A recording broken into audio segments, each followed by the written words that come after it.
In the winter of their lives, the elderly should be sheltered and protected. But some aren't safe. What drives a woman to take advantage of a frail old man? 100% defenseless. How does a single mom turn into a monster? The pure, unadulterated greed of this matter. And what scheming secrets lie in this caregiver's heart? She was cold as ice. These deadly women are wolves among sheep, waiting to prey on the vulnerable.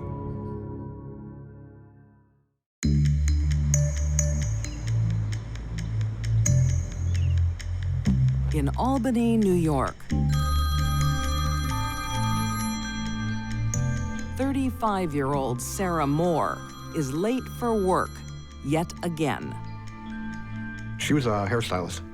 They worked at a local chain. Hello? But instead of cutting hair, she's cutting shifts. I'm sorry, I got sick last night. I'll be there shortly. Her boss has had enough. She's fired. No, wait, I can... Sarah just can't hold down a job. She's one of these people you might call a drifter. She had done some odd jobs. But today might just be her lucky day. Our last cup of joe together. Across town, 79-year-old Richard Englander is saying goodbye to his live-in But caregiver. I'm going to miss you. She was a close friend and also someone that had worked with him and assisted him for a long, long period of time, who was beginning to suffer her own physical ailments.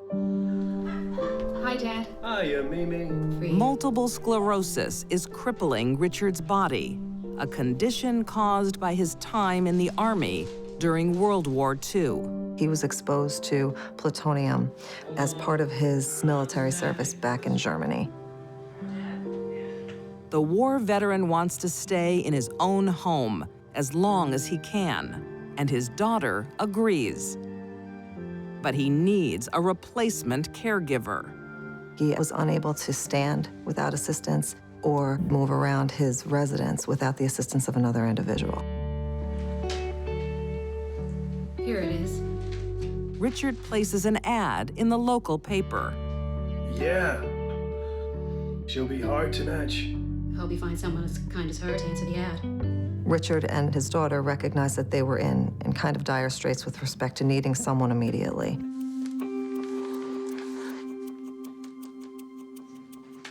When Sarah Moore read that classified ad, an elderly, infirm man living alone, looking for help, she saw opportunity. Hi, I'm calling about the ad in the paper.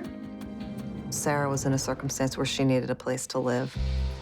But Sarah has to convince her new employers that she can take on the responsibility. Have you ever been a carer before? No, but I'm always up for a challenge. And I really need somewhere to live. And it's getting cold out there. She has no qualifications other than her charm. My party days are over. Sarah could sell herself to get what she wanted. To say, I'm going to be the person who could take care of your father, and I'll be good enough. Do you mind stepping out in the hall just for a minute? Sure. Richard's daughter isn't convinced. I'm not sure about her. I think she's fine. And she needs a job. There were some reservations that were expressed by particularly his daughter. You sure? Let's give her a shot. But Richard's charitable heart wins out. Okay, let's do it. Richard felt okay with her, and he wanted to give it a try and give her this opportunity to come and live with him. He's always willing to give. He was a philanthropist, regularly giving back to the community financially and in terms of his own time. So here are the emergency numbers in case you need to give anybody a call. Sure. Please take good care of my dad. I will. For Sarah, things are looking up. The job of taking care of Richard Englander was very attractive to someone like Sarah Moore. Free room and board, basically. You know, you have your own house.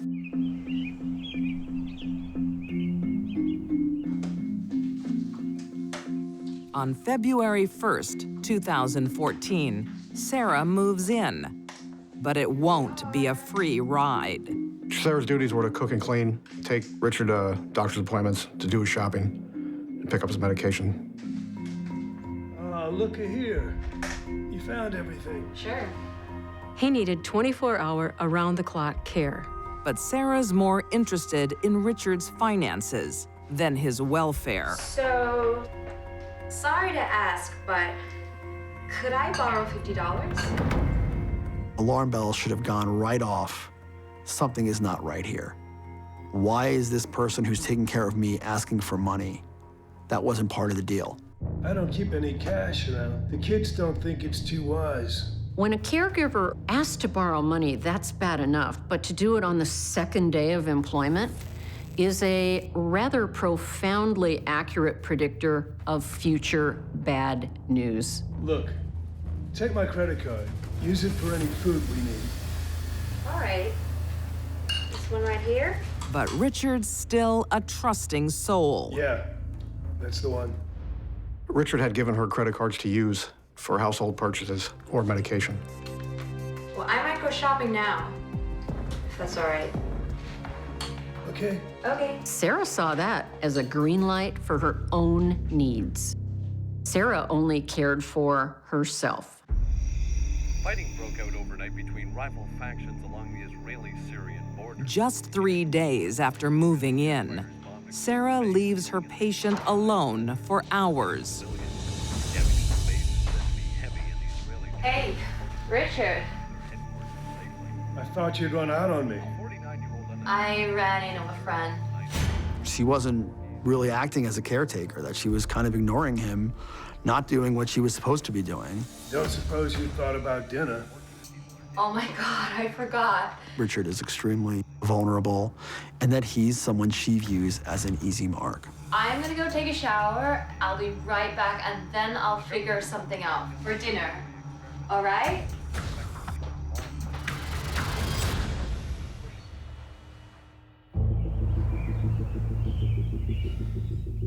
Things just get worse. Sarah, are you out there? After 4 days, Sarah seems to have completely given up. Sarah! There was an entire day that Sarah did not get out of bed and did not care for him at all. Sarah Moore was no Florence Nightingale. She was the caregiver from hell. Richard realizes he has made a grave mistake. Sarah has to go. Yeah, she's really not working out. No, I'm all right. But we have to start looking for someone else. Sarah is about to lose her meal ticket. Sarah knew what she wanted, and Richard is not going to stay in her way.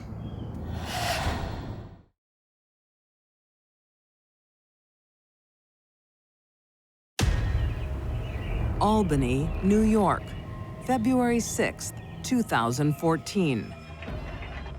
It's Sarah Moore's 5th day as live-in caregiver to Richard Englander.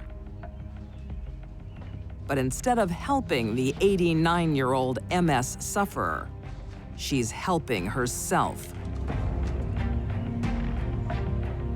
Within 5 days of her hire, she's now stealing Richard's checks. Sarah has a dark secret.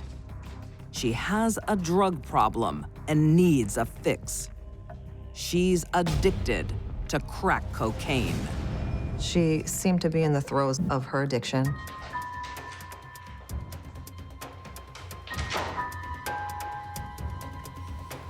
All Richard knows is he's being robbed. Richard contacted his local bank branch I want to report a stolen check. and put a stop payment on the missing check. He makes another call Yeah, I know who took it. to the police. Thanks. Richard Engler called the Albany Police Department, the detective office. Detective Jerry Reichert takes the call. When I spoke to him on the phone, he was very coherent, he was very cognizant.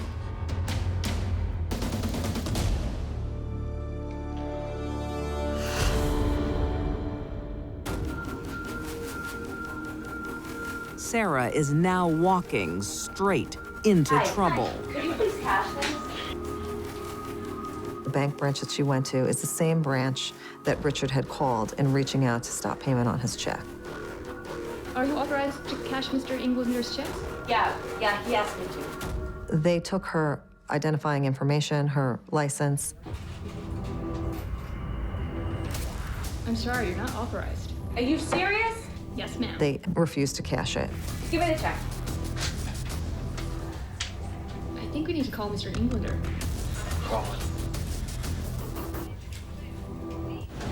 The moment Sarah realized she'd been caught, Richard was in danger. No, she works for me. He's still on the phone when Sarah arrives home. Who are you talking to? Hey, this is the bank. You've been robbing me. You don't know anything! Yeah, well, you'd better do something about it. Sarah goes into the garage and takes a tire iron. Don't give her a Crippled by MS, Richard is totally defenseless. Mr. Englander, are you there? The teller could hear her struggle. Mr. Englander, What the bank employee is hearing on the other side of the phone is the beginning of a murder. are you there? Sarah takes the tire iron, viciously bashing him in the head. Mr. Englander. There's not many things more destructive to the human skull than a tire iron. Richard would have lost consciousness probably after the second or third blow to the skull. Frenzied would be an understatement to me. The level of the attack was very serious. It was very heinous in nature. Sarah hit Richard so many times, the medical examiner was unable to determine how many times he had been hit. Sarah isn't finished. She stabs him in the neck.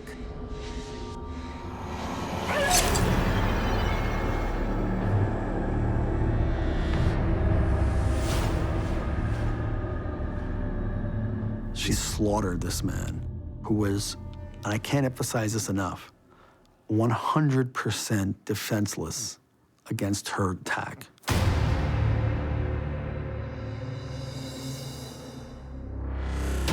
Sarah's determined to get her fix. With Richard out of the way, she tries again. I need to cash this. She tried to cash another check at the very same bank. I need it! As I sit here today and ponder it, I don't know. I was shocked and stunned. The bank teller immediately began the process of trying to keep that and reach out to the authorities and make them aware that she was back at the branch. Sarah still doesn't give up. Unable to get Richard's cash, she uses his credit card. She went to a local shopping mall and utilized a credit card belonging to Richard, bought an Xbox gaming system. Sarah's behavior was not in line with myself or any other normal person that I'd met in my life. But Richard's credit card is on a watch list, and within hours, police track Sarah down.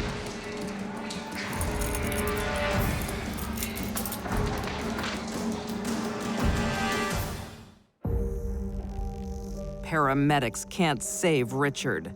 He dies of his injuries in the hospital. The fact that Sarah went back to the same bank shows how incredibly desperate she was to get money to get high. Drugs are a terrible thing. Sarah Moore never goes to trial. She pleads guilty to second-degree murder and is sentenced to 25 years to life. The judge said, I want this on record that Sarah took the knife and cut through Richard's esophagus. He wanted that courtroom to know just how vicious this murder was.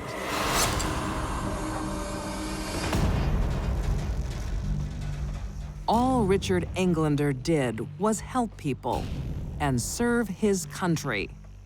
He had no idea what darkness he had let into his home. People can cast a shadow, and obviously they didn't see what was lurking beneath Sarah Moore.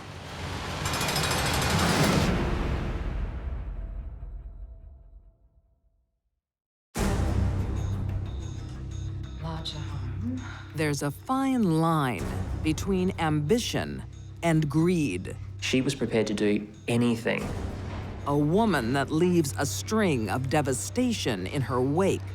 Sociopath, manipulator, cruel. And won't take no for an answer. That is determination.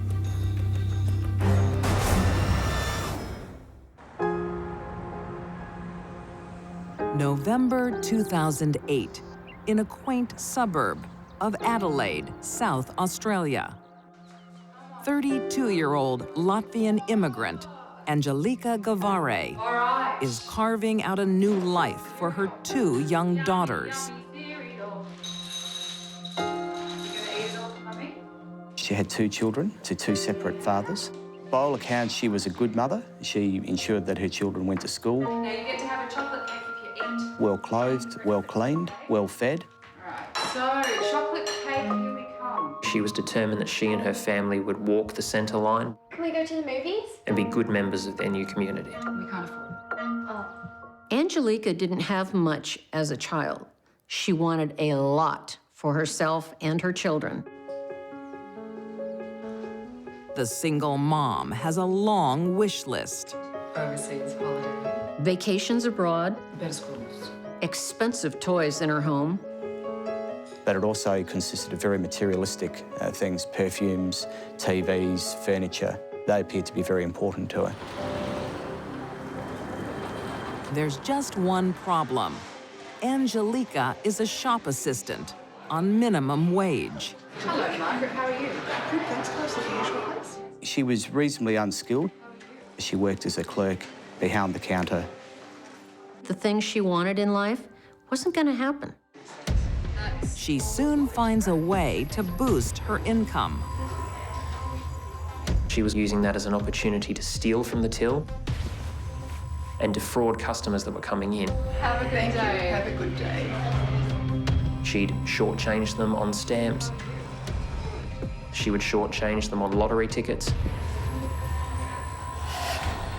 Pocket the money. She targets the most vulnerable for the biggest gain. PIN number. I'll Never remember. Let me help you with that one. She'd hit upon a theme at last, what seemed to be a quick way to get rich and to achieve that wish list. Thank you.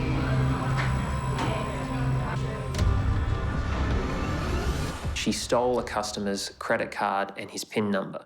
Oh, no, it's my turn to get you. But stealing petty cash is never going to buy her a new lifestyle. She needs a bigger pot of gold. A visit to her mother's gives her an idea. You run so fast. 82-year-old neighbor, Vonne McGlynn, looks vulnerable. She broke her arm quite badly and needed to have her arm in a sling. Angelica thinks she's found her pot of gold. Can I help you? Hello. I know you've broken your arm and I thought I could help. I don't need any help. Angelica was very bold in the way she approached Vonne. I can move in. That's ridiculous. She bangs on her door and insists that she's there to take care of her, I don't need any help. even though Vonne didn't want it or really even need it. Angelica went around the house multiple times, banging on doors and windows, saying, "You need a carer. I just want to help you. I don't need your help. I can be your carer. Let me in, let me look after you."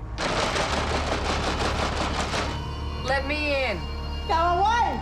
Vonne had no idea who this woman was. Angelica's helping hand is rejected. Go away. I'm going to call the police. She was fiercely independent, and I learnt early in my relationship with her to respect that privacy. But Angelica won't stop. until she gets Let me in. what she wants. Angelica was prepared to prey on the vulnerable. We just didn't know how much she was prepared to prey.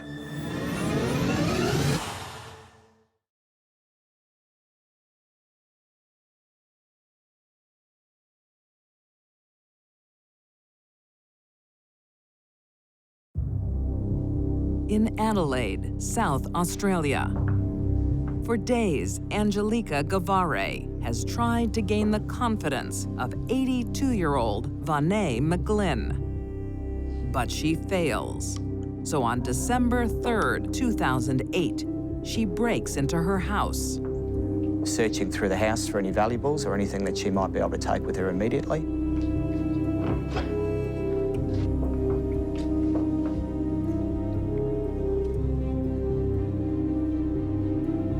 She has a bizarre plan to take control of the elderly woman's money.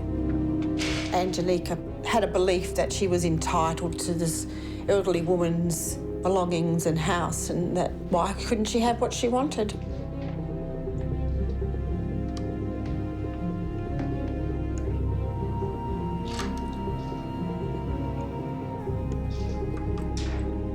Vonne arrived home and let herself inside.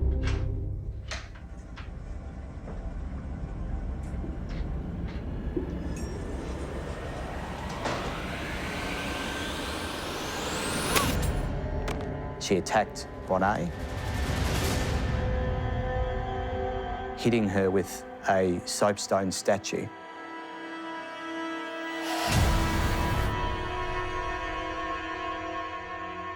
Angelica will dispose of the body later.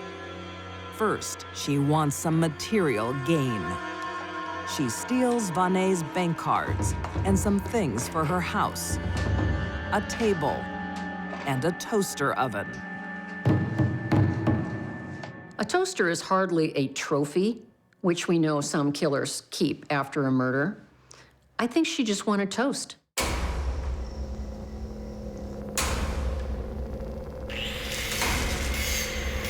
That night, in a scene straight out of Dexter, Angelica turns her garage into a mortuary. She dismembered my friend. She cut off her head, her hands. This monster had done the inconceivable. She cut Vonne's remains into manageable sections, wrapped them in plastic bags.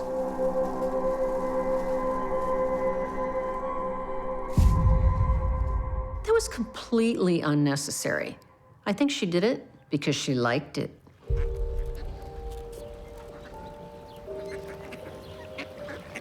Her victim now in pieces, Angelica comes up with a twisted means of disposal. It's the way that she disposed of them that stays with me forever. Underneath her daughter, who was sitting in a stroller, was one of Vonne's body parts. She would take the body piece from the stroller, dump it into the water. She's like somebody that I've never encountered before in her coldness and her calculation. Over the coming weeks on her family outings, Angelica disposes of Vonne, one piece at a time. She didn't even care about a severed body part being in the stroller where she would place her babies. Who does that? Thinking she's gotten away with murder, Angelica tries to cash in. Hi. Hello. I'd like to just take all the money out of this account, please. Okay, great. Do you have some ID on you? Okay. The plot thickened when Angelica attempted to withdraw $2,000 from Vonne's account. Oh, I must have left it at home. Being a local branch and having people that regularly dealt with Vonne, they thought this was untoward. What was your name? It's okay. And they themselves subsequently contacted the missing persons section of the police. Yeah, look, I just wish to report an ID theft. Angelica's greed trumped any common sense she might have had to lay low. It's enough to make suspicious police conduct an interview. One of the more bizarre things I've seen in my life is the video record of interview between police and Angelica Guevara. And how long have you known Vonne for? Oh, I'm actually her carer. Yeah. I help take care of them. She's smiling. She's happy. She's relaxed. Do you know where Vonne is? No. Angelica told the police so many different lies, she couldn't keep things straight. But that's the thing about lying. You forget what you said. Oh, maybe she's gone for a walk. Oh, people do that. It's not just her lies giving Angelica away. Something that appears in the background of the video. The toaster oven. Right there in plain sight, right behind her, as she's lying through her teeth. All in one frame.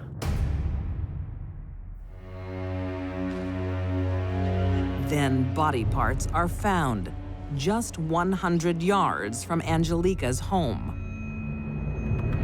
We located a section of torso and a section of thigh. Those were the only remains that we located of Vonne. But police investigators do find a trail of evidence. We located broken sections of soapstone statue, and we also located a discarded pusher. That pusher was subsequently forensically examined, and DNA was found that identified Vonne McGlynn. Police not only had enough information to charge Angelica with murder, they had enough information to charge her with 23 counts of fraud, including multiple counts of identity theft.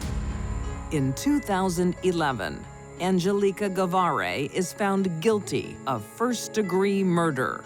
She was sentenced to life in prison with a non-parole period of 32 years. To my knowledge, that's the longest non-parole period a female has been sentenced with in Australia. Angelica wanted a new start in a new country. But instead of building a life, she took one. To this day, the head of my friend and her hands have not been retrieved. She's a definite sociopath, manipulator, cruel, and she deserves her life sentence. I think there's a special place in hell for anyone that takes advantage of an elderly, vulnerable person. Satan can't wait to get his hands on Angelica Guevara.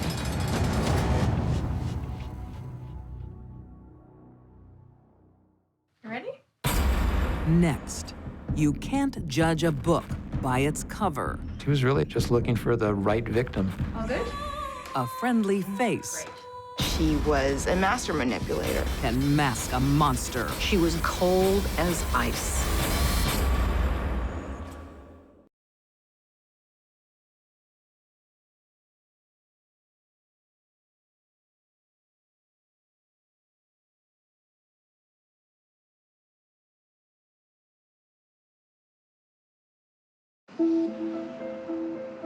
San Diego, California, September 2010. She sleeps most of the time now.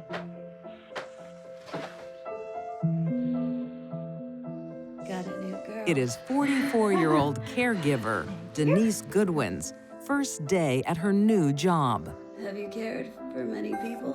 Oh, yes, lots of people. She was a trustworthy, caring, giving, I've got my diploma. honest, church-going, reliable, dependable mother and trustee. Certificate accreditation trustee diploma. People saw her as a wholesome, bubbly country girl. I love what I do. Just the person 88-year-old Gerald Rayborn needs. His wife, Carolyn, has terminal lung cancer. She was very sick. Gerald took very good care of his ailing wife.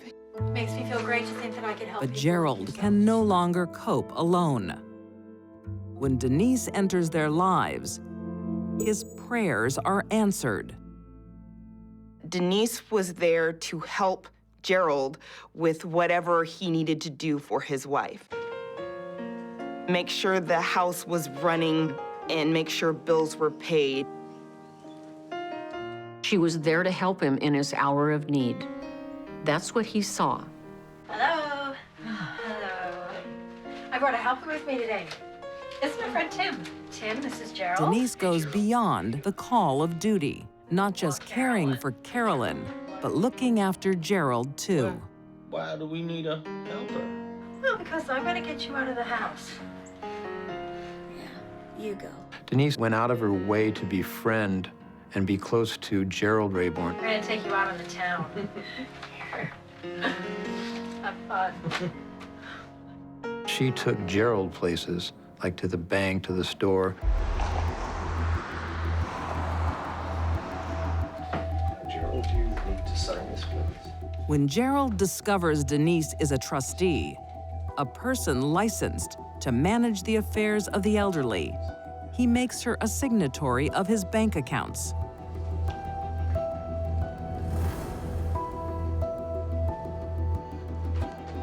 Are we good? Gerald was convinced that Denise Goodwin was going to be someone he could trust to help with his financial affairs. Gerald asked me to see about getting Carolyn's name off the joint account. Much to the surprise of his friends. How is she on the phone to your bank? I told you, she's my angel. He was very frugal with his money. Don't worry. And he trusts Denise to be too. Gerald Rayborn thought that Denise Goodwin was just wonderful, that she was going to be able to do everything for him, and he didn't have to pay anything for it.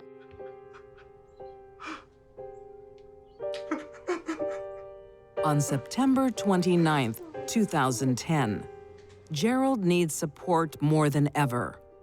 His wife passes away. The ordeal of sorting out Carolyn's estate is left to Denise. The probable reason Mr. Rayburn would let a stranger get involved in his finances is because he was grief-stricken and he trusted her.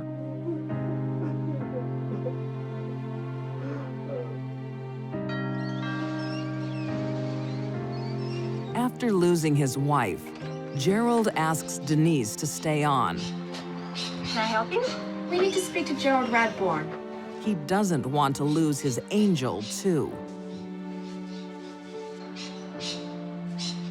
He assures adult protective authorities he's in good hands. Thanks to my angel. Okay. He thought that she was his angel. In fact, just 3 weeks after Gerald buries his wife, he's in Las Vegas. Denise breaks the news to his family. Oh, no, Gerald has met someone and they're off in Las Vegas. Denise explained that he had met someone new. Yeah. Oh, he's very happy. He had run away with a woman named Carmen and wanted to be left alone. Okay, yeah. If I hear from him, I'll definitely let him know. Okay, take care. Bye. Jerry would eventually call them when he saw fit, when he was ready to do so. 4 months go by without any contact. Gerald misses family celebrations, including his daughter's birthday. I guess the breaking point for her was when she didn't get the birthday card that she got every year of her life that her father never missed. She files a missing persons report. And Denise is happy to help the police. Denise said that Gerald and his new wife were in Mexico. That, of course, again, seems suspicious to the family members. They didn't think that he would take off and run to another country with a person they didn't know. Investigators can't find any trace of Gerald in Mexico, Vegas, or any city. The last time he was in contact with anyone was October 21st, 2010.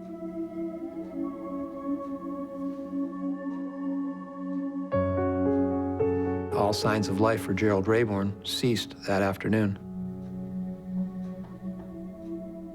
And that's not all that's vanished. Mr. Rayburn let his guard down.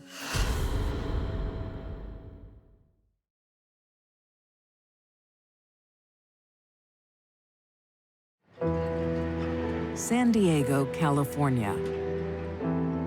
Before 88-year-old Gerald Rayborn disappears, he describes Denise Goodwin as an angel. An angel who he trusts to take care of his health and wealth. Thank you.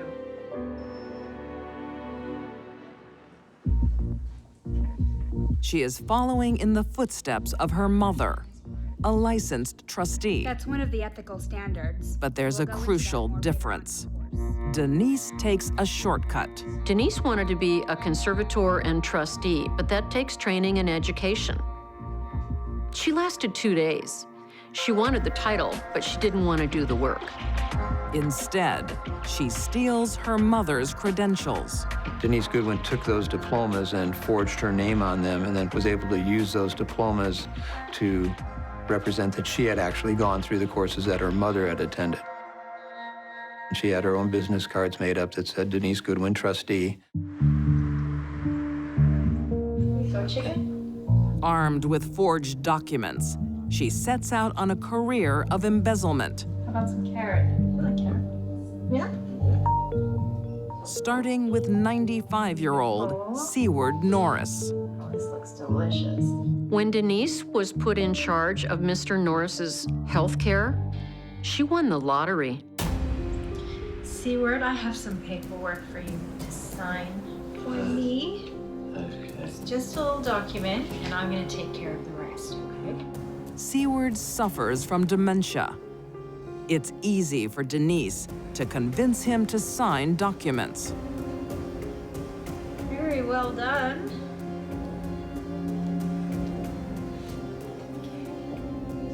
Mr. Norris had a number of old life insurance policies, and what Denise Goodwin did is she created the surrender forms with Mr. Norris's signature on it, and that resulted in a $44,000 payout from the life insurance company. Denise deposits the money in a joint bank account she's opened for Seward and herself.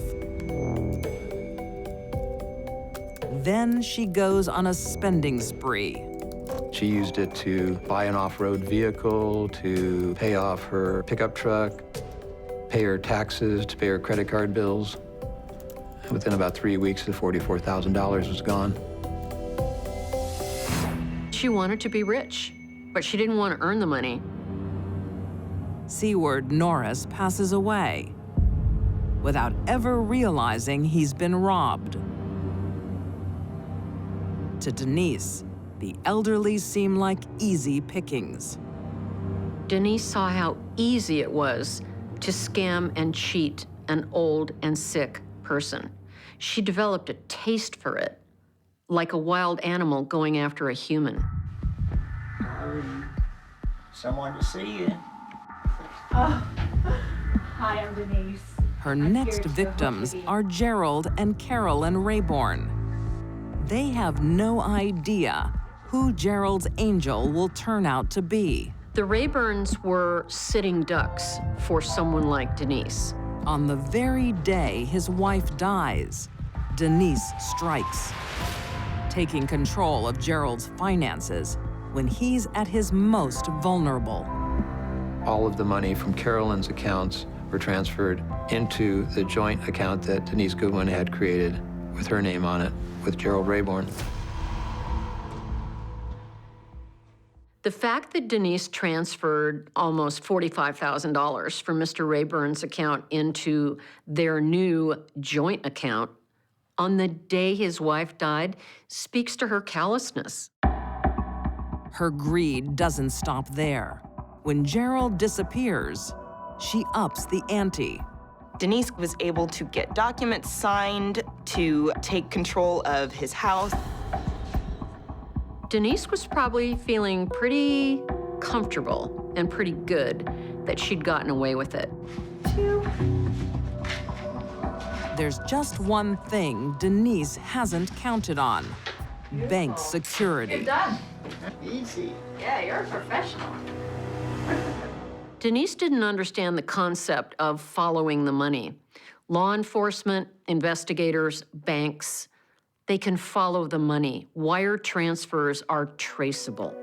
When the police turn their attention to Denise, she panics and races to sell off Gerald's assets.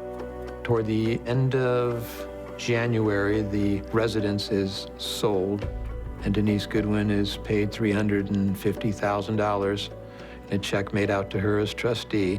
The police discover Denise has stolen a total of $600,000 from the Rayborns. They arrest her as she tries to leave the country. She was found boarding an airplane headed off to what she told police was a European vacation. She was about to get an extended vacation in a California prison. To this day, Denise hasn't admitted murdering Gerald, but police are convinced she did.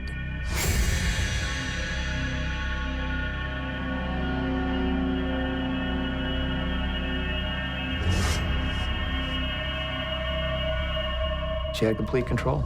She didn't need him around anymore. He did die somehow at the hands of Denise Goodwin. She was the one who had actively taken control of his assets, so she had reason to kill him. She had motive. Although Gerald's body is never found, Denise is charged with numerous fraud offenses and first-degree murder. Denise was a careful murderer. She planned and she took time, and she got rid of the body. Perhaps she thought, no body, no case. She was wrong. In 2014, Denise Goodwin is sentenced to life with no chance of parole. But her conviction brings little closure for Gerald's family. It's bad enough to lose a loved one, but to lose a loved one and not know what happened, not have a body to bury, not have an ending to that story of how he lost his life. That was obviously very distressing. Gerald thought he had found an angel, but her sweet exterior disguised Denise's heart of stone. Denise was no different than any other psychopath in that she thought she could cover everything up and lie her way out of it.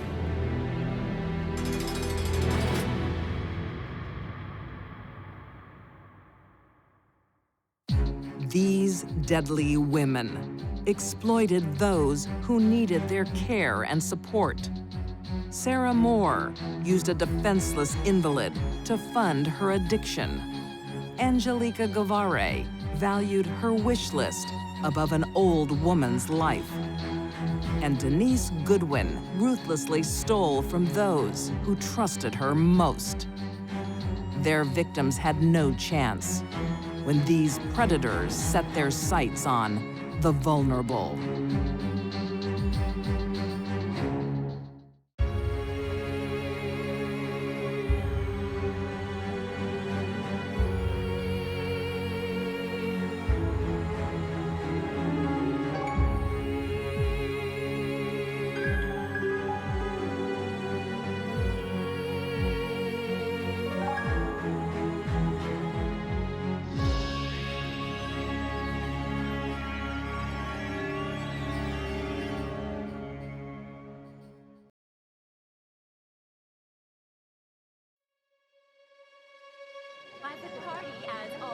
What kind of parent will ask their child to kill? Children cannot say no to a parent that wants them to kill. Mother and son are partners in crime. Vicious, angry, controlling. They compared her to Charles Manson. In the Wild West, the family business is murder.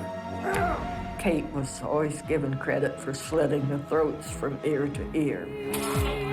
And a terrifying mother has a deadly request. you did whatever Mom said, including kill. For these deadly women, murder is a family affair. It runs in the bloodlines.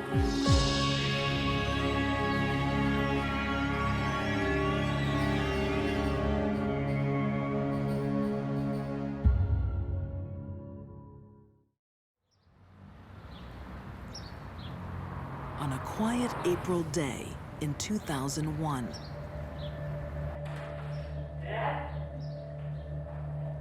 Greg Hyman visits his sick father. Dad! Dad, where are you? Something is very wrong. The house has been emptied. Greg! His grandmother, suffering from Alzheimer's, has been abandoned, slowly starving. She had survived by eating newspapers, the only thing she could reach. What happened? Greg's father has vanished. There was brain matter on the walls, on the ceiling. It was a crime of great brutality and ignorance.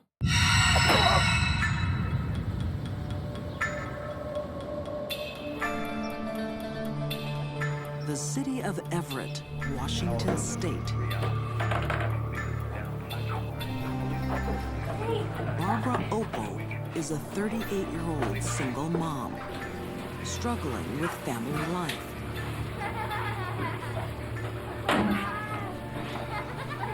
Barbara Opal had 3 children. Heather Opal, Derek Opal, and Tiffany Goudot, a child from another relationship. Enough already! Barbara Opal and her children had lived virtually everywhere for short periods of time. Notices of eviction were as common as junk mail. Author Burl Barer says Barbara Opal is notorious in the local community. She was more than well known for screaming at her children. She was almost famous for it. Enough! I'll kill my parents! You just sit down and shout! You get down there! Known in many neighborhoods as a loud, obnoxious, screaming, domineering woman. She had a very dominant personality and was also highly manipulative. Her eldest child is 13-year-old Heather. She does what she can to avoid her mother's wrath. I've got an extra big soda. It would be nice to say Heather was under her mother's spell, but her mother was a bully. She was under her thumb. She was abused. You need to build up those muscles. How was training? When children grow up in a household with one parent, and that parent is constantly yelling at them and abusing them emotionally and physically, it's pretty tough for that kid to not go along with whatever Mom wants them to do. I said, will you stop with the ball? They do it to keep peace in the family and to not get hit. It was lovely, wasn't it, Mama? Enjoyed it outside? The Opal family's luck changes. Hi, Barbara. Hi, Heather. When Barbara meets 64-year-old retiree Jerry Hyman. Is this for Mama's lunch? Yeah. He actually felt bad about her living conditions and asked her if she'd like to move in with her children into his basement and care for his elderly mother, who was 89 and wheelchair bound. Smells nice. You like that soup? Jerry Hyman has cancer, but his mother is his top priority. He didn't have that long to live. He wanted to take good care of her. It wasn't quantity of life, it was quality of life. He was willing to sacrifice his own personal well-being to take care of his mother. Look, if you need to use the car, you know, by all means, if you need to. Okay? Yeah, well, I need to go to some grocery shopping. Oh, wow. Do you need some money? I tell you what. Jerry Hyman was generous to Barbara and her family. Go right ahead, okay? Get what you have to get, okay? He provided money, gifts to them for the holidays. I gotta go. I'll be back about 6:30, okay? Bye, Mama. Barbara Opal has only one person's well-being in mind. Her own. She discovered he had about $40,000 in the bank, and somewhere along the lines of that first year, began to devise a plan to murder him. But she won't do the killing. She wants a gang of children to do it for her. The leader will be her daughter Heather's boyfriend, 17-year-old Jeff Grote. Jeff Grote was a rather athletic speed skater who lived in the area, and he was selected by Heather, 13, as kind of a cutie. Barbara encouraged that relationship because she wanted Jeff to be the ringleader of the group of young murderers who were ultimately going to kill Jerry Hyman. And she decided that one of the ways to do this, to get him on her side, was to have her daughter sleep with him. After using her own daughter as sexual bait, Barbara puts her plan in motion. When they came out of the bedroom, Heather's mother sat him down for a heart-to-heart talk. It wasn't about safe sex, it was murder.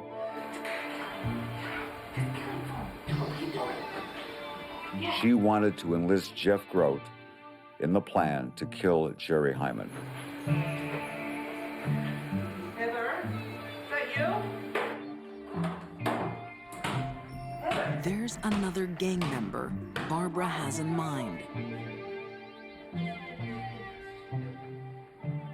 Her daughter, Heather. Whoa! Right color and everything. There you go. Barbara promised Heather both money and a dirt bike.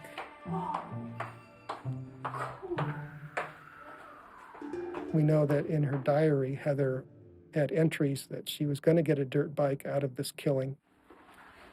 And she was excited about that. For the price of a dirt bike, Heather Opal is prepared to murder a 64-year-old retiree. Barbara Opal exercised an uncommon degree of dominance over her children. What Mom said went. You did whatever Mom said, including kill.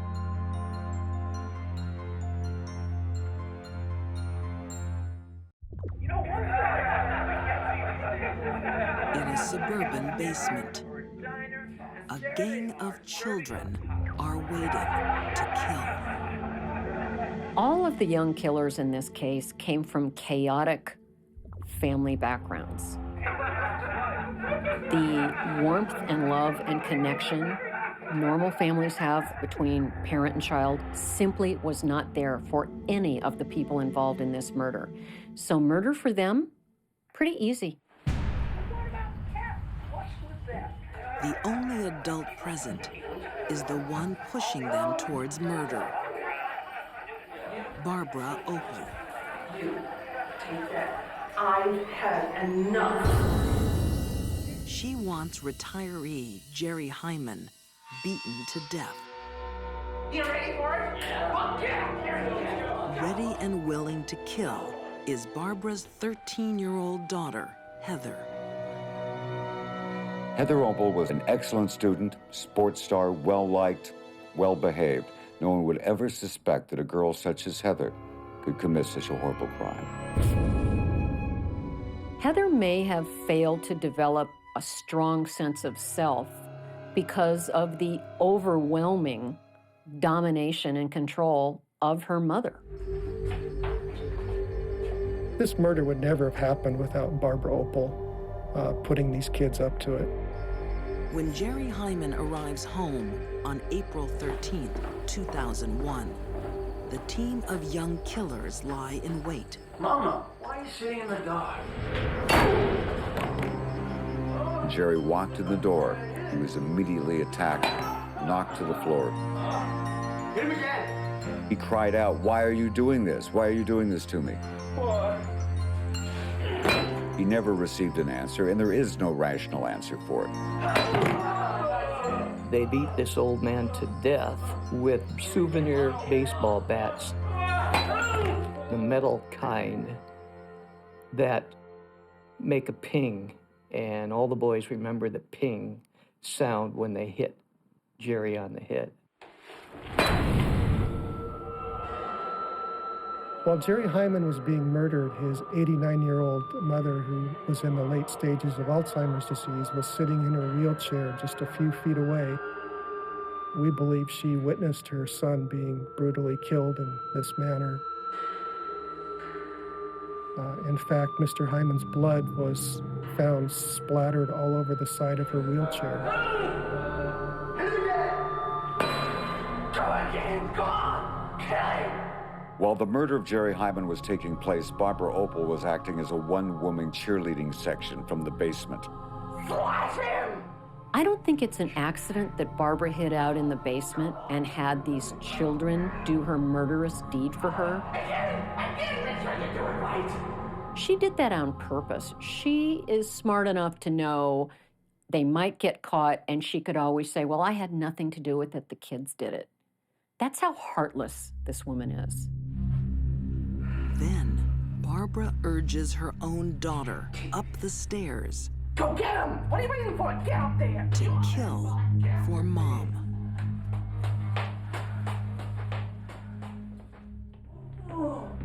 Come on, baby. Stab it. Heather Opel, who had just turned 14 years of age, stabbed Jerry Hyman numerous times. And afterwards, Heather was heard to say by the others, "That was fun, let's do it again." Go! Come on! Move! There was a great deal of blood following the bludgeoning and stabbing of Jerry Hyman. Oh, get this cleaned up. The quicker we get it done, the quicker we get out of here. Barbara had her daughter clean up the brains and the blood from the floor. Jerry Hyman's body is dumped in a nearby forest. Barbara has no plans for what to do next. Basically, she wanted Mr. Hyman dead and wanted his money and wanted other people to do the murder so she could somehow keep her hands clean. That's as far as she went. A credit card trail soon leads to the arrest of Barbara and her family. The children who obeyed their mother out of blood loyalty are now her undoing. Barbara denied everything, but once they got to the kids, the game was up. The children began to give up an incriminating detail here or there, and it was finally the youngest, Tiffany, who broke the case and said Jerry's dead. Young people talk, they don't take direction well, and they're easily frightened. It was probably the dumbest thing Barbara did in the commission of this murder. On trial for murder, she tries to blame the crime on her daughter. But the jury finds Barbara Opel guilty and gives her life in jail. Not only did Barbara lack empathy for her victim, rather helpless old man, she lacked empathy for her daughter and was willing to throw her under the prison bus so that she could escape. Heather Opel pleads guilty to murder.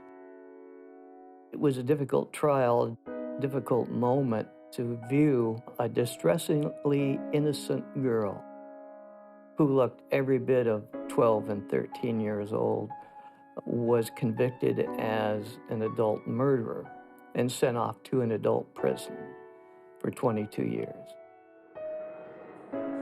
With mother and daughter in separate prisons, the ties of blood are still powerful. To this day, Heather does not see her mother as being evil. The dominance over Heather by her mother is absolutely incredible. Heather defended her mother to the very end. It wasn't that Barbara Opel could do no wrong in Heather's eyes. It's just that Barbara Opel could do all the wrong she wanted, and it was okay.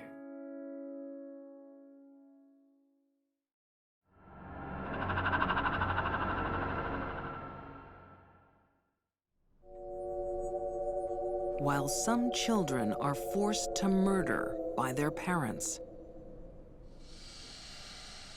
others are ready and willing to kill for the family.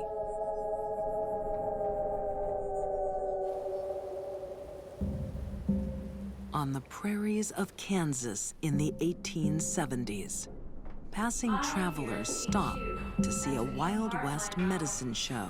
So I can see, looking in your eyes, that you're wondering how it is I can cure the The blind. frontier men are mesmerized So as you can see here, I have my charts. by a beautiful young woman who offers spiritual cures Astrology for charts. earthly ills. Most important of all, my Ouija board. Kate Bender was a very pretty woman. It's been said that she had lips that would set any man dreaming. This root. She was around 5'6" and a very slender woman and very well endowed. To cure a young boy of his blindness. Yes, it's true. She had quite a bit of class. She wasn't like most of the women here in the prairie area. Miss Bender? Do you have anything that would cure a lovesick bachelor?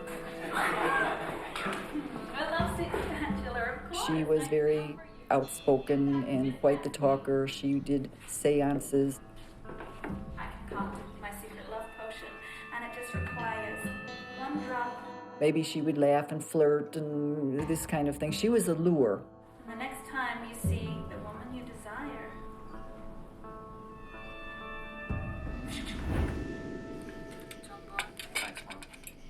Kate Bender is a lure oh, wait for Grace. for a deadly family.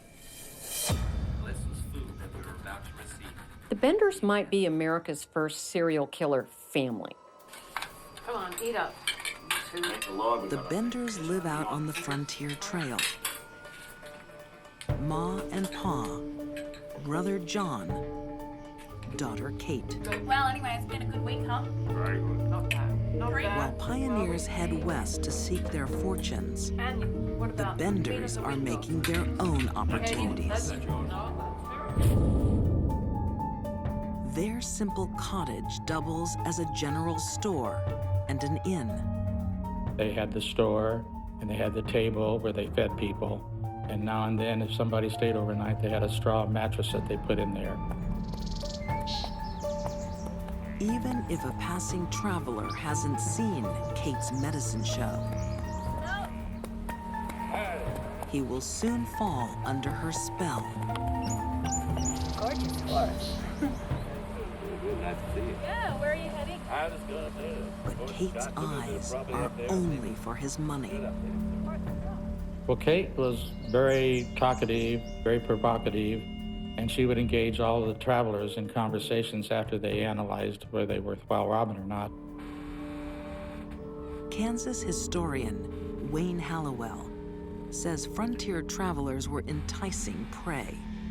People came with large sums of money, which $2,000 was a large sum of money in those days, to buy either a claim or to buy cattle and chickens or whatever to homestead their claims. I bet you're hungry.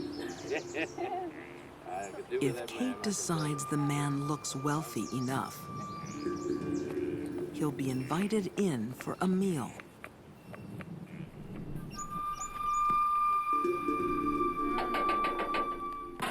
Smells good. It's a bit Inside the Bender Inn, there's a special feature.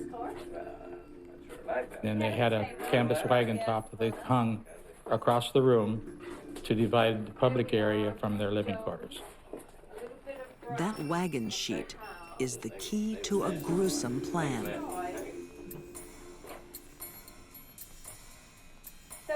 name, you missed my spiritual talk. She'd put them in front of a chair that was pushed up against a canvas, and I can actually visualize her coming out, you know, very sexy.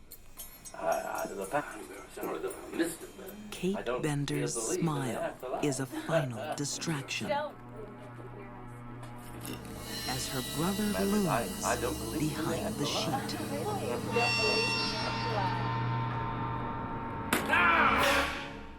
The visitors who visited the inn were killed by having a blow in the back of the head. Yeah, well, maybe you should. And then Kate would slit their throats. I don't think anyone was really safe when Katie was around. If Katie wanted something from them, she was going to get it. No one stood in her way.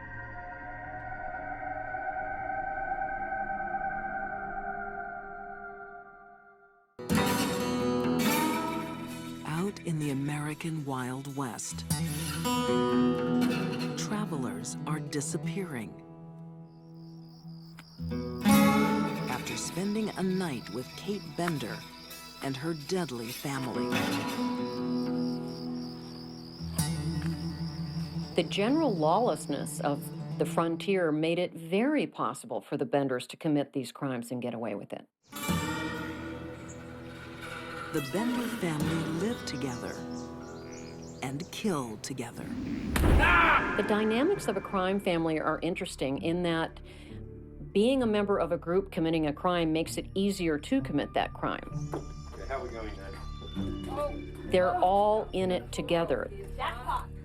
As settlers travel west to America's new frontier, the Bender family are lying in wait. Check them all.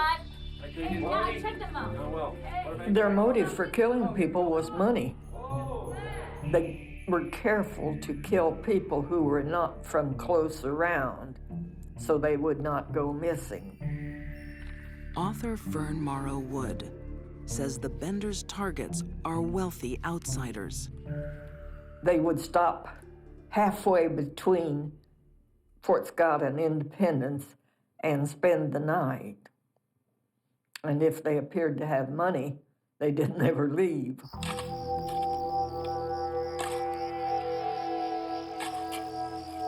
Strangers have gone missing on the trail that passes the Benders Inn.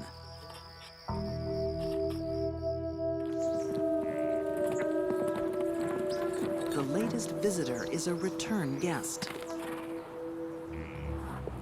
Dr. William York.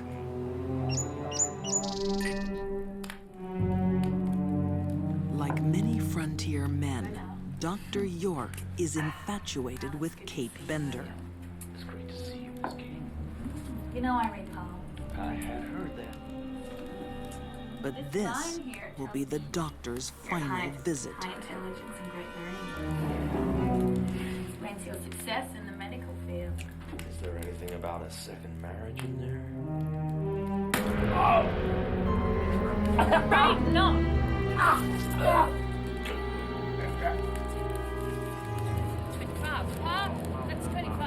This time, the Bender family has made a big mistake.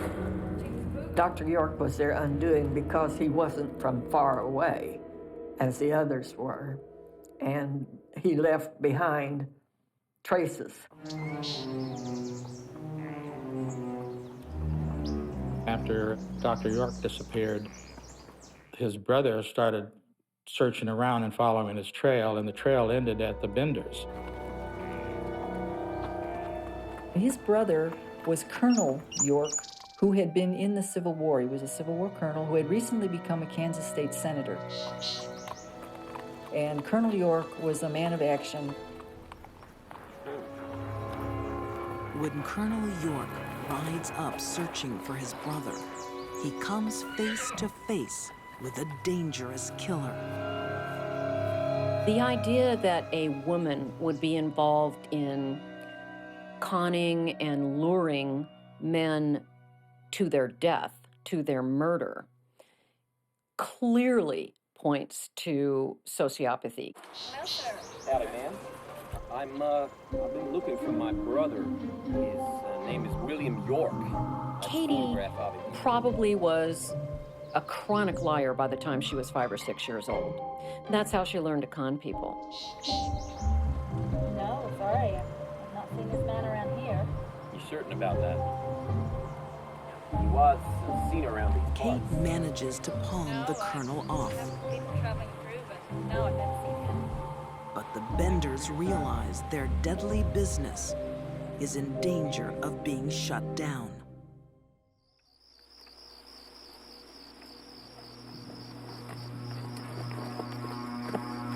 I don't think Katie thought she was going to get caught. That's exhibited by the fact that they repeated the same crime over and over and over. But eventually, things got too hot for them and they left.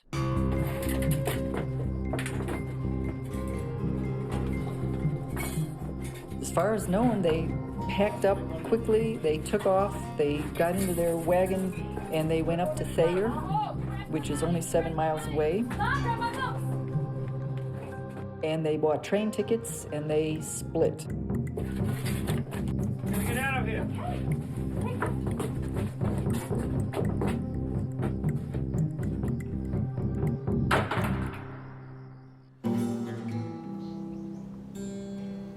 A few weeks later, already suspicious locals notice the inn is abandoned. So they decided to meet together on the property. The men that went discovered the smell of death, so they started looking. A couple of the men were disgusted and they got up and sat in their buggy looking against the sun and saw a depression in the grass. The depression was where there were some graves.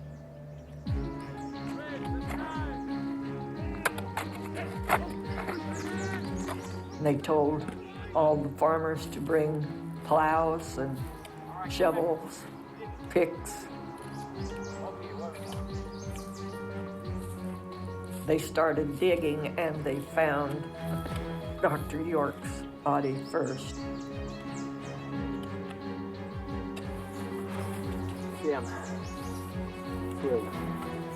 almost decapitated, because Kate was always given credit for slitting the throats from ear to ear. The Benders' land is a secret graveyard. They found 11 bodies altogether. People were furious. They realized that the Benders were behind the missing people, the murders. There were a number of posses, people who were hunting the Benders. They took off in all these different directions. But they were long gone. To this day, no one knows what became of Kate and her family. Come on, eat up. They've gone down in history as America's first family of serial killers. There's an excellent chance that when the Benders relocated, wherever it was, they resumed the activity. Possibly on a smaller scale to avoid detection. People that do this kind of thing, especially for profit, rarely stop unless they're stopped by the police.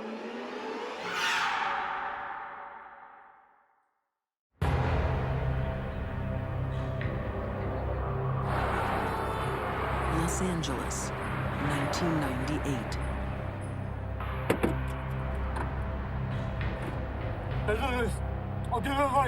Too late.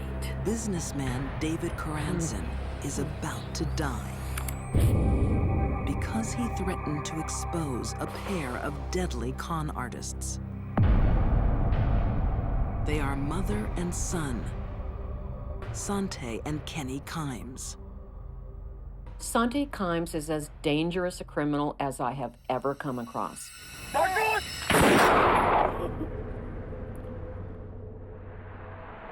Sante Kimes crosses the country leaving a trail of insurance scams, property fraud, and robbery. Sante Kimes is a grifter. Grifting is a term for the con, tricking someone into taking something from them. And that was what juiced her up, was the lie, the fraud, the stealing. Right at Sante's side, her own son, Kenny. It's one thing for a woman to commit a crime, but to involve her children in her crimes is unconscionable, and yet she had no problem doing it. Kenny is under his mother's control. She has turned him into a criminal and a killer.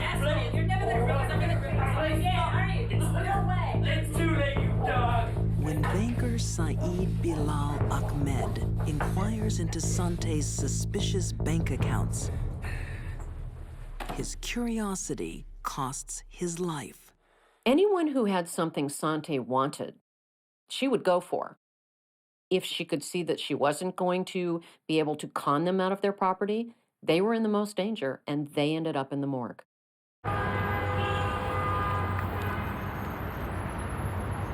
New York City, 1998. Sante and her son are chasing the biggest target of their criminal career. Irene. Oh, hello. Nice to see you again. Wealthy socialite Irene Silverman. Come in. Would you like a cup of tea? Sante and Kenny pretend to be business partners, looking to lease an apartment.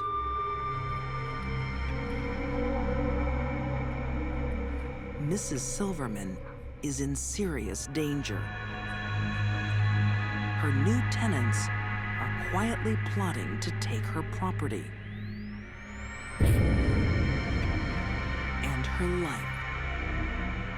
Sante's a sociopath to the core. And one of the things that we see in criminal sociopaths is that their criminal behaviors cover a broader spectrum. Sociopath will have a record that includes arson, petty theft, fraud, and sometimes later in their careers, their criminal careers, we see murder. And this is what happened to her.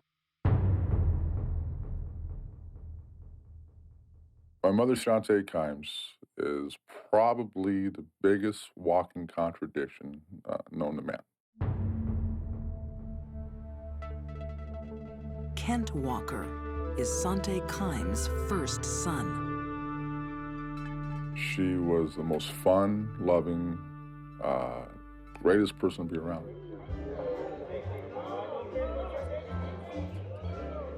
She had a charisma, a love of life.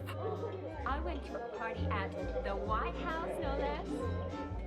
She had an ability to take any situation, turn into fun, excitement. I, of course, was the life of the party, as always. Growing up, Kent remembers a glamorous mother. I knew President Ford, and we had a lovely chat. She aspires to the high life and models herself on Elizabeth Taylor. Just say I told them my husband was the ambassador of Lithuania.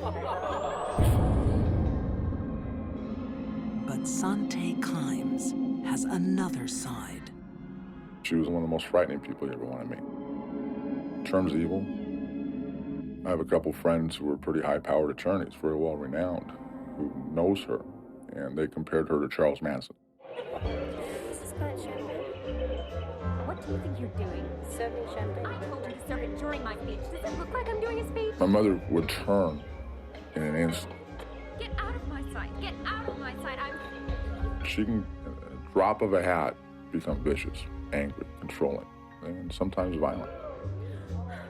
Do you think Elizabeth Taylor had to put up with this? Her whole life was basically a lie. There would be a little germ of truth. That first germ or seed, but then it would just blossom to this tremendous untruth. Few are safe from Sante's schemes and cons. Her housekeepers are threatened. and locked up without pay. I will go straight to immigration and work for you. Howdy again, now get back here. She keeps them as slaves. Why don't you speak English? The fact that Sante enslaved women speaks to her sociopathy. She was a user and abuser of people to the core. In 1985, Sante is arrested for slavery. In fact, it was the only case last century where someone was convicted of slavery. By now, Kent Walker has moved out, but his younger brother Kenny is in a dangerous position. The biggest disaster in Kenny's life was when Mom went to jail in the 80s for the meds trial. At the time, Kenny was at about the worst age you can be for something like that to happen. It kind of gave Kenny a mindset that made him the perfect piece of clay to mold for my mother to use. As Kenny grows up, his mother grooms him to join the family business. The chances of Kenny not falling into a life of crime with his mother were slim to none. The greatest influence on his life was the person that was supposed to love him the most, his mother, who was a criminal to the core.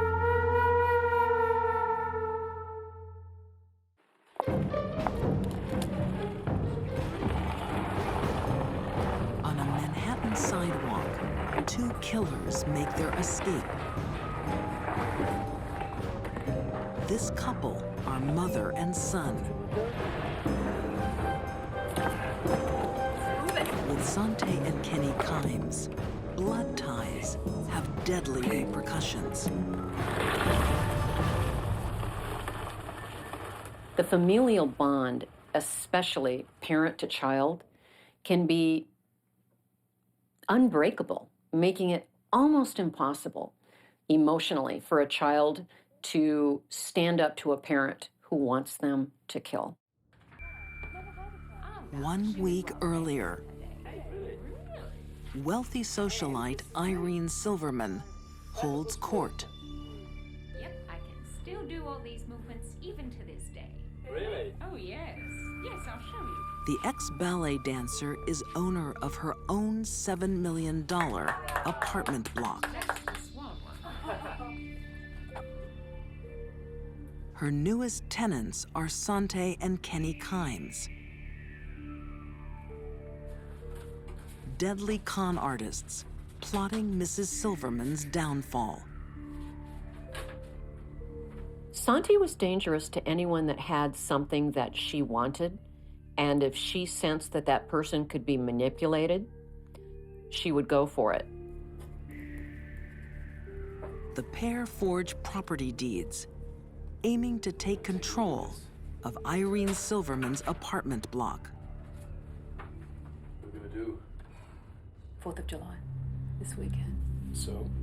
So everyone's going away on vacation. First, Mrs. Silverman has to disappear.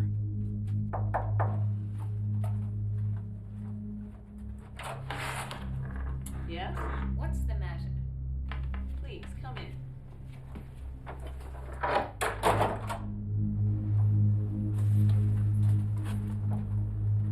The blood ties of mother and son make these two criminals a deadly team. Well, you're evicted. I'm leaving. No, we're not. No, we're not. We're not evicted. You're staying right here. What are you doing, crazy bitch? Like he has done before, Kenny will kill on his mother's command.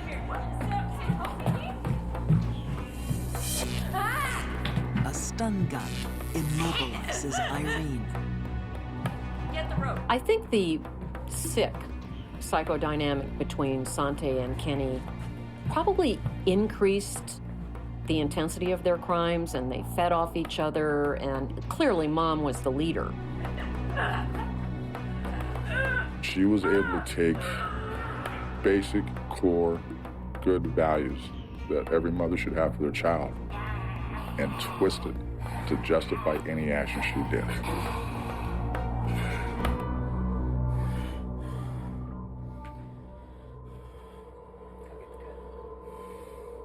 Science doesn't know enough about a sociopathy gene to say that he inherited this from his mother.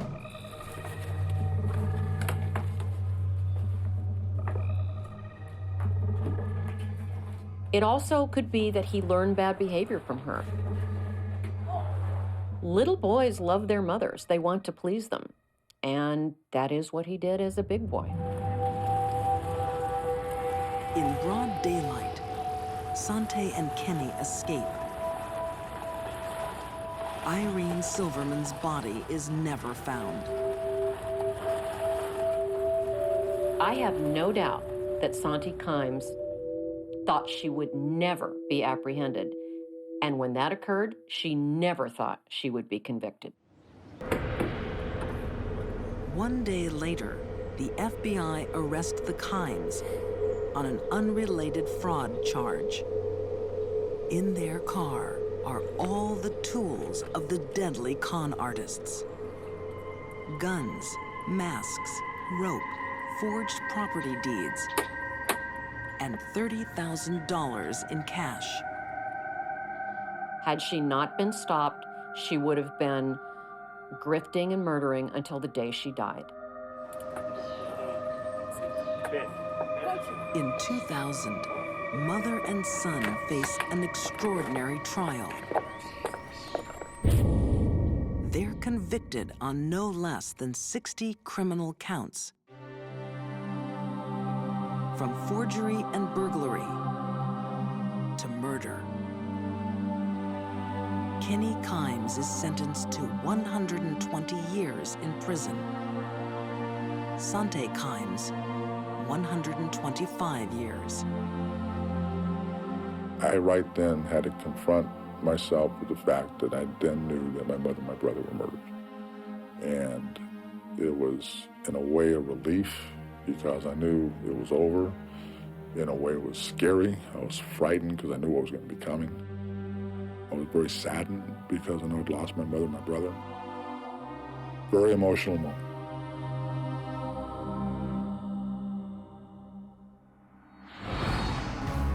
Blood ties can be a powerful force for evil.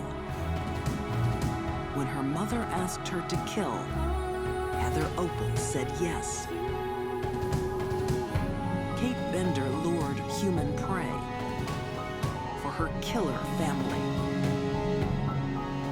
And Sante Kimes twisted a son's love to her own murderous ends. For these deadly women, the family that stayed together, killed together. Murder ran in their bloodlines.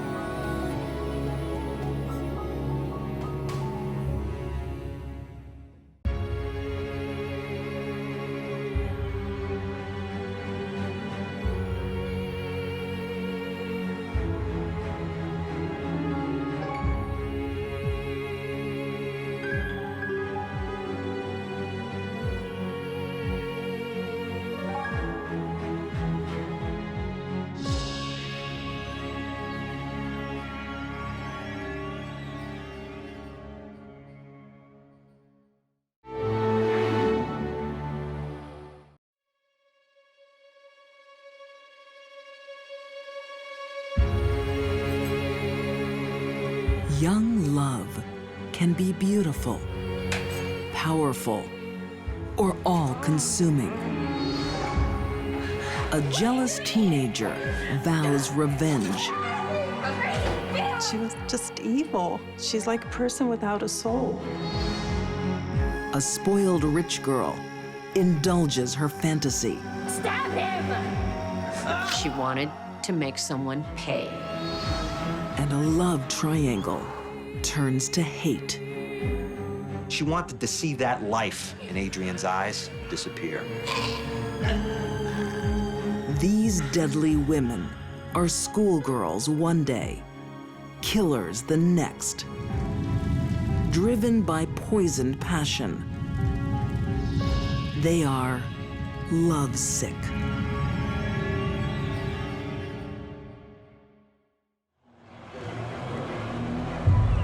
Most teenagers love their freedom. Not 16-year-old Lori Show. Thank you. Please don't be late. I will be here. I love you. She's afraid to leave her parents' side. Anyone who has to live in that fear, you can't imagine what it was like. Oh, look who it is! In Lancaster, Pennsylvania, in 1991, Lori Show is stalked, threatened, and assaulted by another teenager. Do you know you have a whore as a daughter? She would call our house all hours of the day and night until it came to the point where I had to change our phone number. No, it's not gonna stop until she's paid. Lori's mom, Hazel, is also a target for Lisa Michelle Lambert. Call the police. She would confront me, screaming and yelling that my daughter had wrecked her life. It was scary. I'm an adult, and that girl scared me.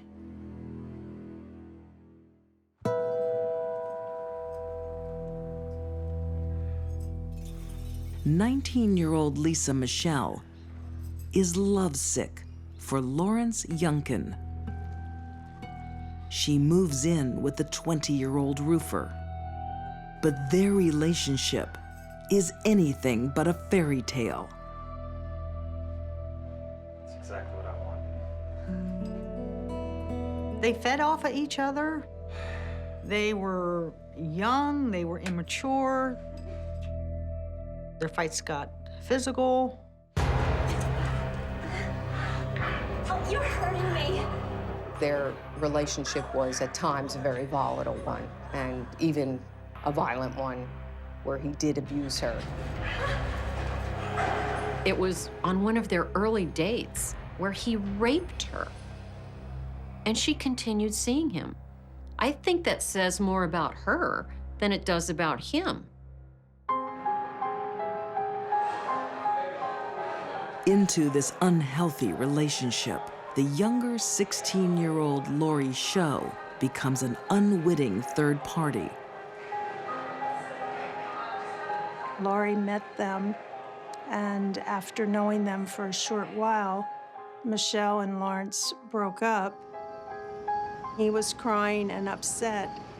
She felt sorry for him. So it's like, hey, let's go shopping. Thank you. I had a really great time. I had a great time too. Just something to get his mind off of Michelle so he wouldn't be moping around. And that was her downfall. Thank you. I had a really great time. I had an awesome time. I had a really good time. Lawrence date raped Lori. Please, What is your problem? No, I'm sorry. I have to go. You're not going anywhere. Get in the back. Get your hand off that and get in the back right now. Get in the back! Lisa Michelle found out that Lawrence had actually raped Lori. It made her even more angry, but not at Lawrence, at Lori, his rape victim. Just 1 week after the rape, Lisa Michelle goes back to her abusive partner with some interesting news. I'm pregnant. You're pregnant? Yeah. Well, let's drink to that. Even though Lawrence is pleased, it doesn't ease Lisa Michelle's anger. The fact that her man looked at another woman was more than she could handle. She had to destroy the source of her pain.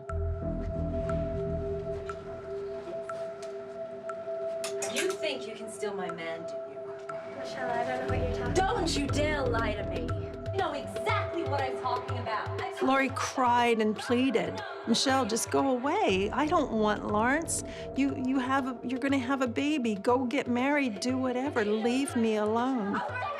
And she wouldn't have any of it. Nothing happened. Just watch yourself.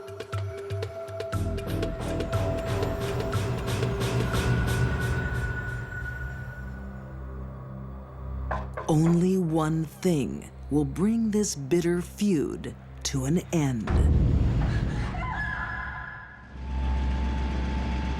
Lori shows life is in turmoil. A casual night out has led to rape. And she's being stalked by her attacker's pregnant girlfriend.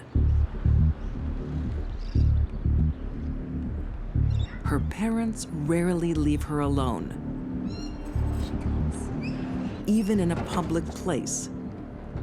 She is in danger. I don't want to get off me!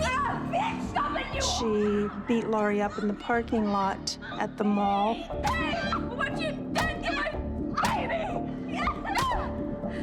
Lori wouldn't defend herself because Michelle was pregnant and she was afraid of hurting the baby.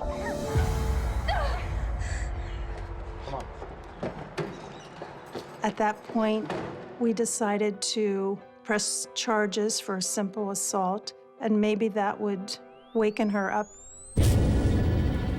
It didn't help. It just continued. Lisa Michelle Lambert found out the police were going to arrest her. She said, well, I'll take care of Lori. And 2 days later, she did. That bitch is gonna pay. She's a filthy slut. Lisa Michelle recruits an accomplice, a gullible new girl in Lancaster, Tabitha Buck. What are you gonna do to her? I'm gonna cut her hair off so she looks like the whore that she is. Lisa Michelle convinced her friend Tabitha to go along with it because Tabitha thought it was simply going to be humiliating Lori by cutting her hair. But Lisa Michelle has something far more sinister planned. Police officer Renee Booker was assigned to the case. She remembers Lisa Michelle's meticulous plan. There was a phone call about a problem with Lori at school, and they asked Hazel, the person asked Hazel to meet her the next day at school to discuss this problem. For the first time in months, Hazel leaves her daughter alone. We didn't go anywhere without her being with someone because Michelle was that much of a threat.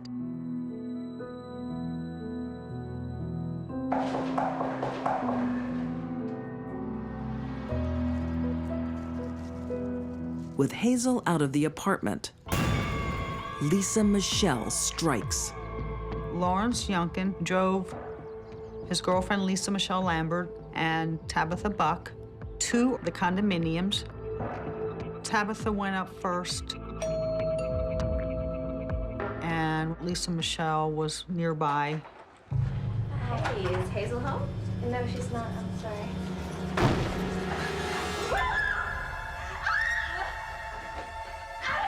Get out of here, you crazy bitch! You're gonna pay, bitch! Within seconds, it is obvious they are not there to cut hair. Lori ran to her bedroom. Get off me! The suspects followed. Stop it, you have my And Lori struggled. Tabitha Buck's participation was that she held down Lori's legs. Lori had numerous wounds on her body. Her lung was punctured, and her throat was slashed.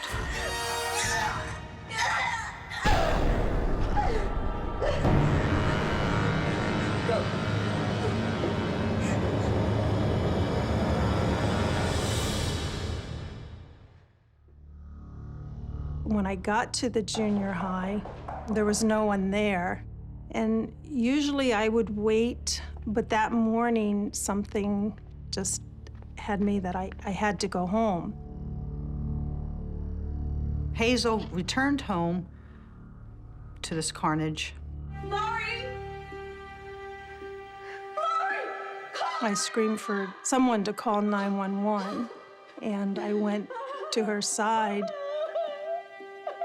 And at that point, I saw that her throat was cut. I cradled her in my arms and told her I loved her.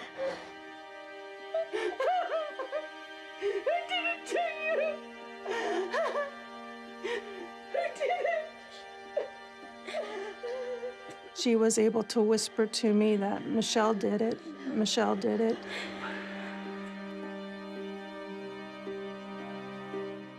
I can't even fathom what it must have been like for Hazel. Or begin to imagine what it must have been like for her, the horror. I'm sorry. All her attempts to protect her child have been futile. I told her I was so sorry that I left her, that it was a setup. She lured me out. Honey, I'm sorry. It was just unbelievable that I fell for that. But I didn't know the depths of evil.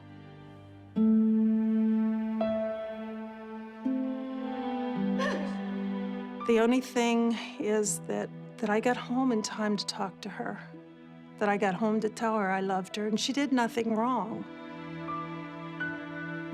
I don't know where I'd be today if I hadn't had that chance. It made all the difference.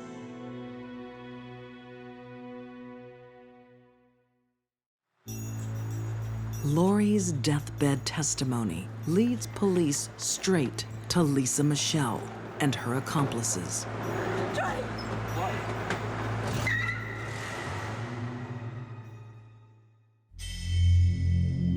That was a very organized act to get the protector of her victim out of the way, and she succeeded. Lawrence Yunkin is found guilty of third-degree murder and sentenced to a minimum of 10 years.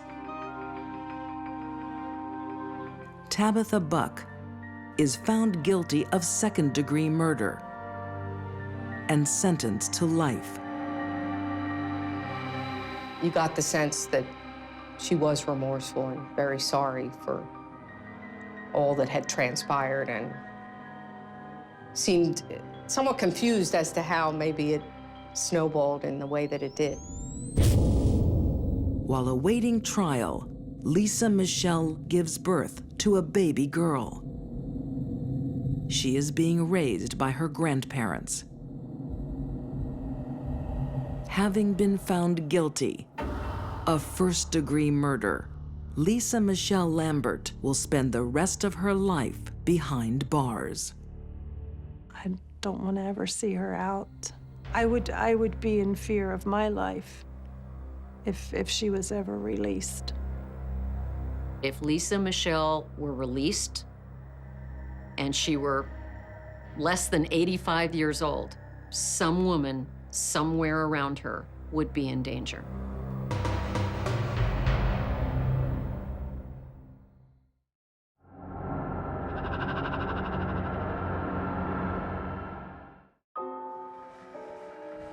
Baby-faced looks can be deceiving.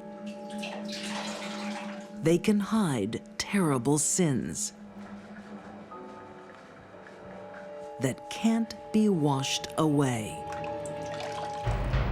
Daphne was destined to kill someone. What's going on tonight? Too bad, I'm going. Daphne Abdella is only 15, but she scares people, including her parents. Why do you keep on doing this to yourself? Because I'm an alcoholic. Can't you get that through your thick skull? Don't don't talk to your mother like that. Her constant verbal and physical abuse forces her father to take out a restraining order. It's hard to say how a kid gets to that point in their life, and it's certainly hard to understand how Daphne did, but she got there. I hate you both! When a child hits a parent, it is a very significant predictor of future bad behavior. And in that regard, Daphne didn't let anybody down.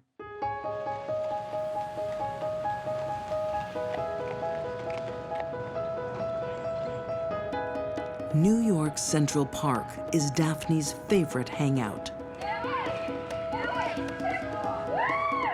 and where she befriends another misfit, Christopher Vasquez. What are you doing? You're such a loser. Well, Christopher was from the wrong side of the tracks. He lived in a 5th floor walk-up, and his parents were working class. Christopher has his own issues. He's anxious and prone to depression. He was on a variety of psychotropic medications, including antidepressants and anti-anxiety medications. And he lacked experience with people his own age. So he was kind of a sheep, willing to follow anyone who was willing to lead him. Hey, you, what school are you from? Hey, I'm talking to you. What school are you from? Hey, you looking for trouble? Are you talking to me? Yeah, I said, are you looking for trouble? Christopher is in awe of Daphne's bravado. We are trouble. Okay, just take it easy, all right? Daphne and Christopher fed off each other. He was shy, she was brazen. Hey, come on, these guys are losers. He admired her take charge attitude and behavior. He liked the way she could tell people to screw off and just say anything she wanted. So for him, Daphne was a shining star. Christopher is always at Daphne's side, hoping for affection. Have you thought about what I said? About you being my girlfriend? Yeah. She teases him, flirts with him, and then rejects him. Daphne's real passion is alcohol. Daphne found herself a member of AA at 15 years old. By that time, there was probably already significant damage done by the drugs and alcohol. Daphne isn't from the wrong side of the tracks. Just the opposite. They lived right across the street from the Dakota and right across the street from Central Park. Author Stella Sands says Daphne's upmarket lifestyle meant nothing to her. Daphne went to private schools, vacationed in very exotic lands, had everything she ever wanted. But on the inside, it seemed she was disturbed, angry, upset. Those around her see Daphne's temper getting worse. By May 1997, she's making outrageous threats. She says, "I'm gonna kill someone before this night is over." She had said, "I'm gonna slice someone tonight." She was very arrogant and very haughty the whole day. Nothing ever happens in their boring, boring lives. But no one takes the 15-year-old seriously. I'm gonna make something happen. I'm gonna slice someone. You ready? She apparently was heard saying repeatedly that she was going to kill somebody today. And nobody took her seriously, I think, because I think she had ranted like that before.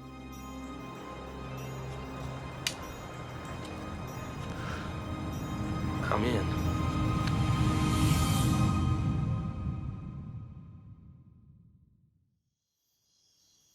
15-year-old Daphne Abdella's favorite haunt is Central Park. So what you guys got to remember, this was the 60s. It wasn't like today.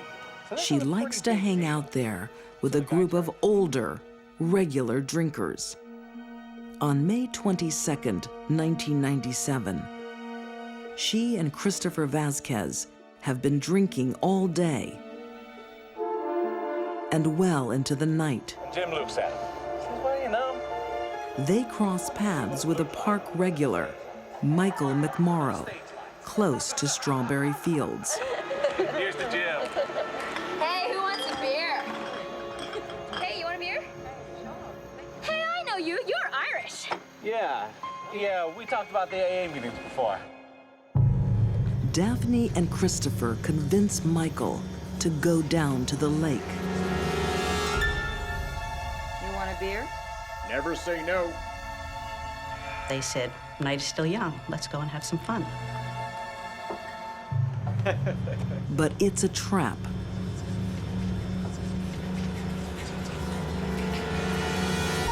Both teenagers are armed with knives. Hey, look, just take it easy, kid, okay? There's no need for this. Kid, put the knife away. Just put the knife away, okay? Stab him! Hey.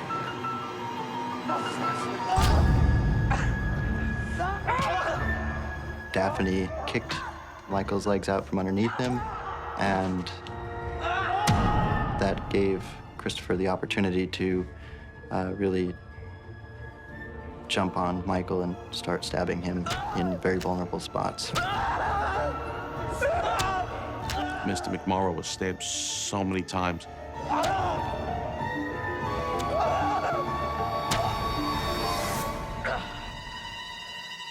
Slicing from ear to ear. It was a really brutal crime. His nose was almost severed. His wrist was almost severed. He had slices across his face, and he had at least 6 stab wounds to his chest and heart area. His lungs collapsed. I don't think there was a part of his body that wasn't touched. And it's very difficult to tell if these wounds happened before death or after death. They felt nothing for him. He was a way for Daphne to vent her rage against the world. And it was done. Time to go home.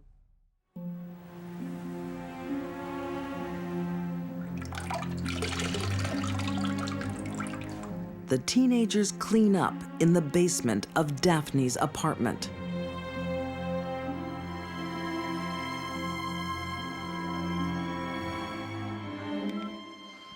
What is your emergency? My daughter hasn't come home.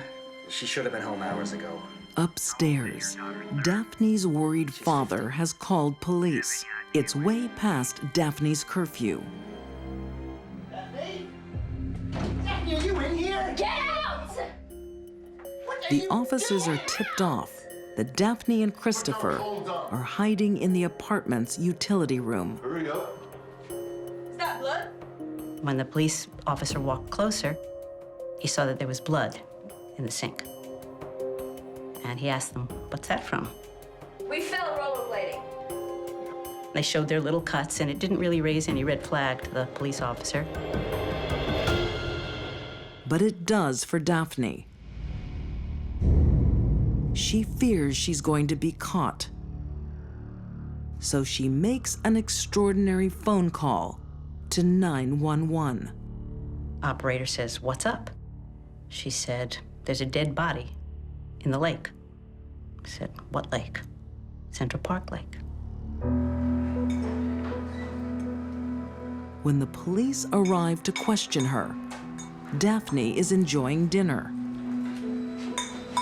And the superiors came and interviewed Daphne. And in the middle of it all, she was eating her mac and cheese, very calm. Yep, my friend Chris did it. Oh, really? Mm-hmm. He killed the guy and then gutted him. I can show you where the body is. So she led the group over to the park, over to the gazebo, and there they found Michael floating.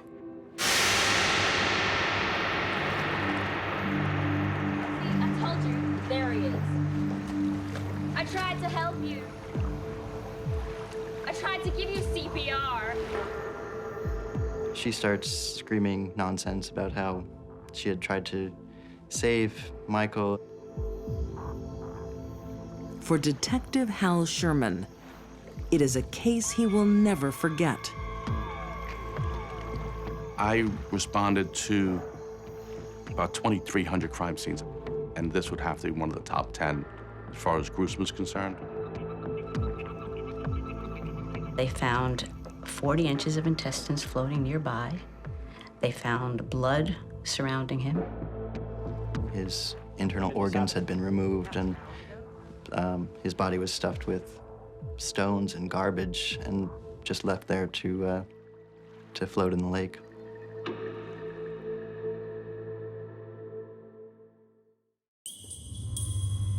Neither teenager admits any guilt. They blame each other. Because of the conflicting and confusing testimonies, the only charge that will stick is manslaughter. Both Daphne Abdella and Christopher Vasquez are sentenced to 10 years, but only spend 6 years behind bars. She didn't seem remorseful about what she had done, and I think that, to me, was the biggest slap in the face. For Michael McMorrow's family, Strawberry Fields is a place of sorrow and loss. She has a whole life ahead of her now. My uncle does not. It's something we have to live with, and then she continues on in her life, having not really apologized, having not really served an adequate prison sentence, in my opinion. And Michael's gone. We don't have Michael. Michael doesn't have his life to live.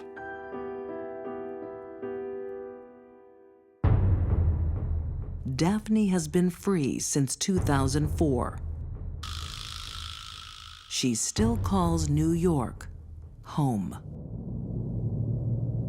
I certainly hope that Daphne got a lot of psychotherapy when she was in prison.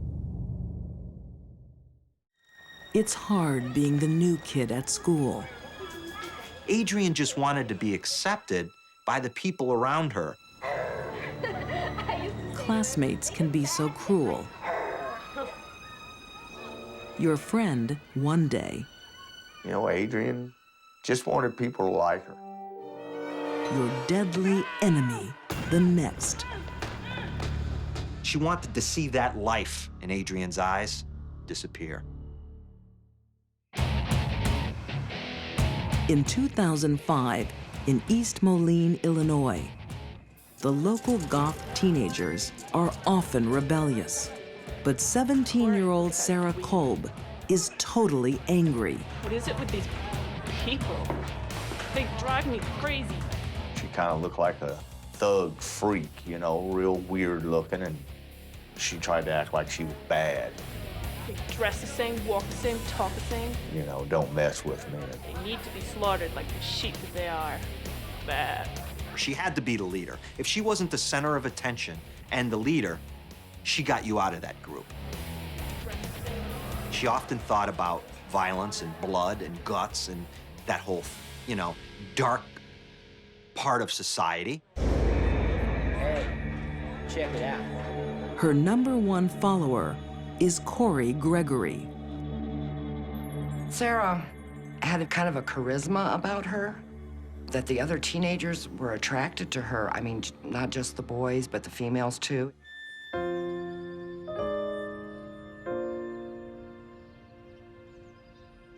Teresa Gregory watched her son, Corey, fall under Sarah's spell.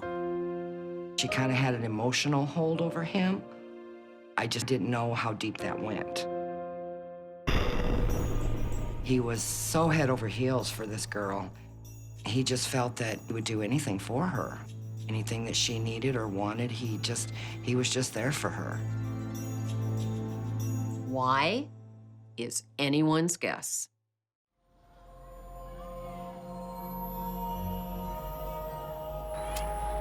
The new girl in town, 16-year-old Adrienne Reynolds, is also in awe of Sarah.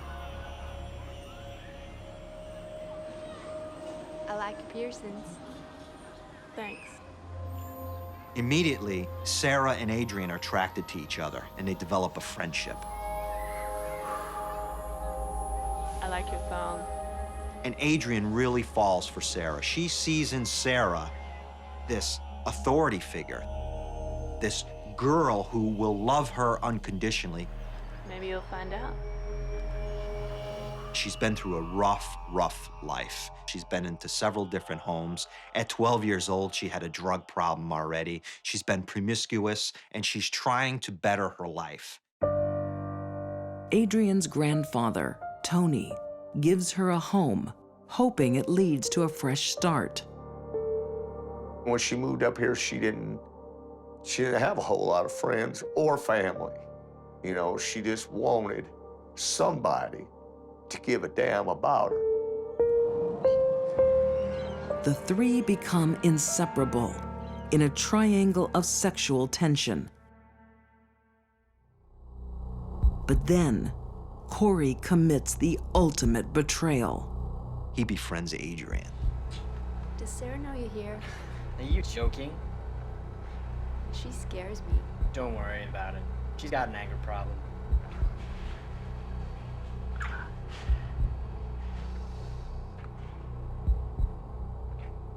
Are you screwing her? I know it made Sarah mad that Corey hung out with Adrienne because he told me. And that was the straw that broke the camel's back. You asshole. Bitch is gonna pay for what you did.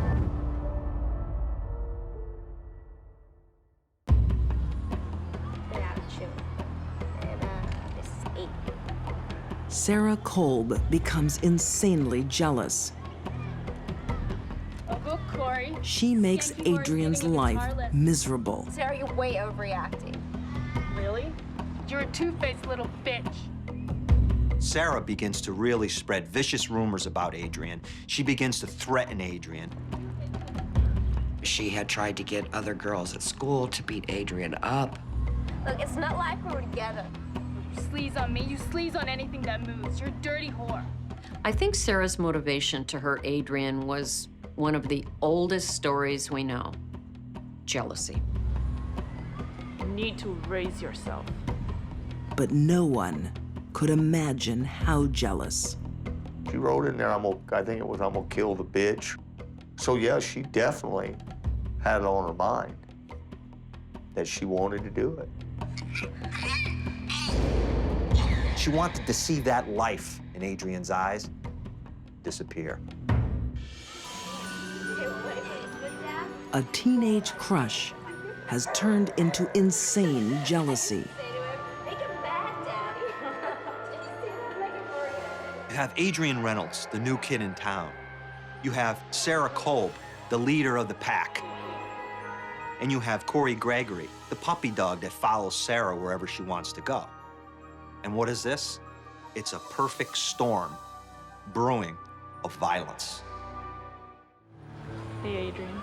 How are you? But naive Adrienne doesn't see the danger. She still wants to be friends and is lured into a trap. Sorry I've been a bitch. Thought we could talk. Sarah tells her, everything's gonna be all right. Let's go out, get some lunch, talk this through. Yeah, all right. She didn't think about her safety. Maybe she didn't feel that she was in danger. I don't know. There's so much at play here. In broad daylight, in the parking lot of a busy restaurant, Sarah attacks. Sarah's yelling obscenities at Adrienne, calling her a whore, calling her a bitch. Well, Adrienne, she's a tough girl. She punches Sarah, punches her in the nose. Then the fight really starts getting underway.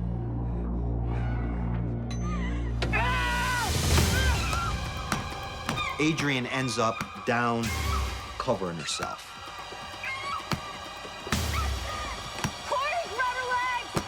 And Adrian's just fighting to try to survive.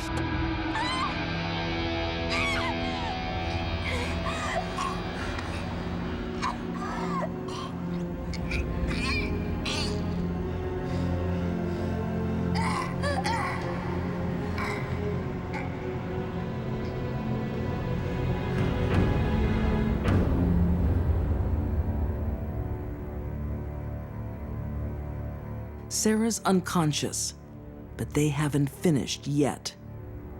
And then that's when Corey wrapped the belt around her neck. Get her belt, Corey!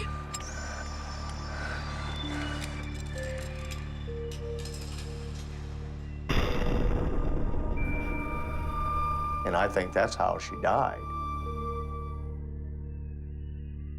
Nobody really knows exactly what happened.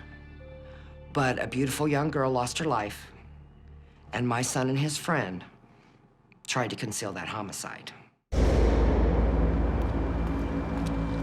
The teenagers now have a body to get rid of.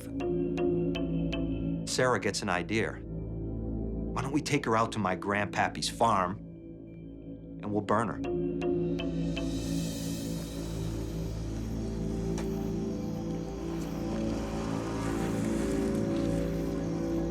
They pour gasoline on her. They light her on fire. She doesn't burn. They pour gas again. They light her on fire. She doesn't burn. Sarah says, you know what? We need to call our friend Nate. Hey, Nate. Yeah, it's Sarah.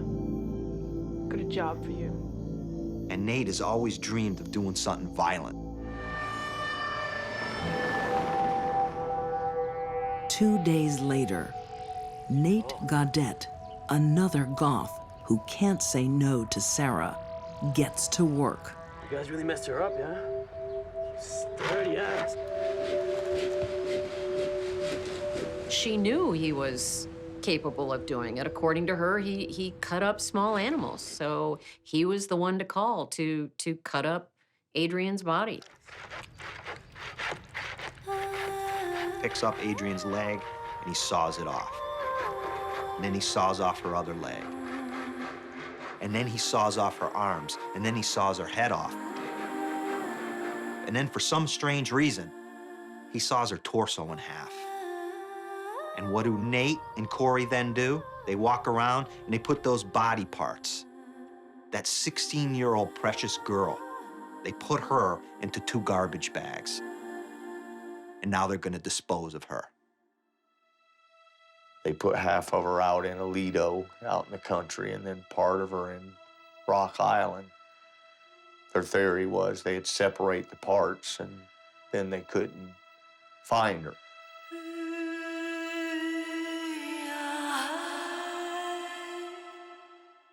What did they do afterwards? They go to a fast food restaurant and gorge themselves on cheeseburgers and French fries. That's what they do. It may seem shocking that we have 3 kids kill a classmate, dismember them, and then go out for lunch.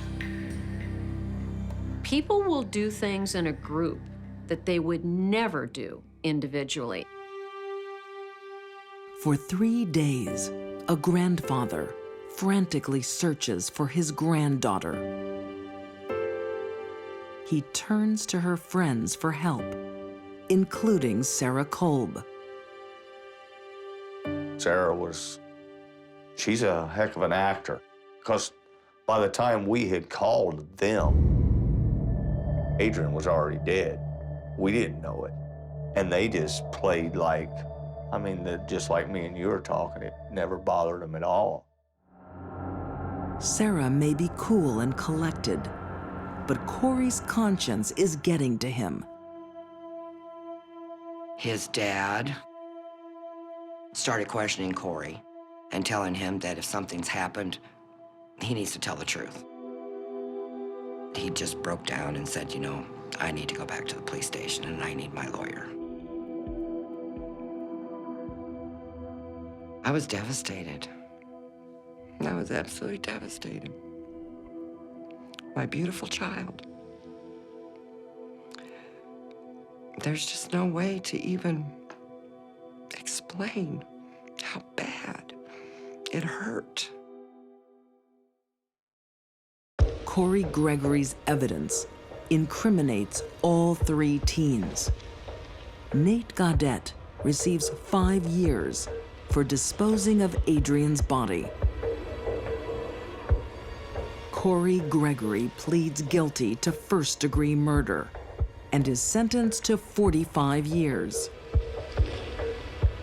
First-degree murder is 100% of your time, so he will serve every day of 45 years. Sarah Kolb pleads not guilty, insisting Corey is the killer. The jury doesn't agree. She is convicted of murder and sentenced to a total of 53 years. The only thing that you could hear her say was, I felt nothing when she died. For somebody 16 years old to be that cold. I think Sarah was a stone-cold sociopath. She ruined their lives, and she's defiant to the core.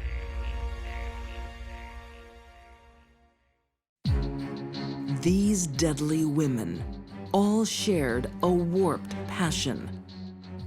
Lisa Michelle Lambert's insane jealousy led to a brutal murder. Rich kid Daphne Abdella lived out her deadly fantasy.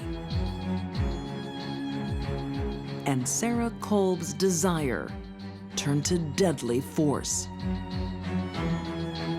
They were all young killers who were lovesick.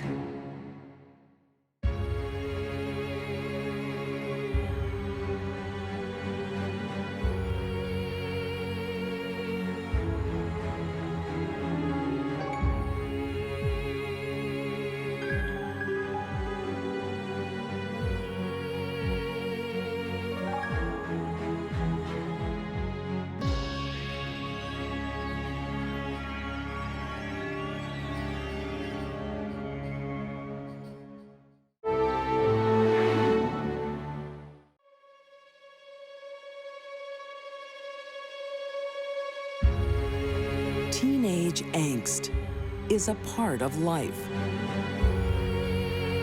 But some girls' emotions run too deep to control. I told you not to talk to her! A high school student's quiet reserve masks a deeper horror. This act was up close and personal, and it would have took a very violent and angry person. You want a lift? There is nothing childlike about one girl's thoughts. What did she call me? She knew she was going to kill that night. And no one will stand in the way of a love-struck teen. We're done. She's a textbook sociopath. Do it right. No remorse, no empathy, no conscience. For these deadly women, murder is child's play. They are never too young.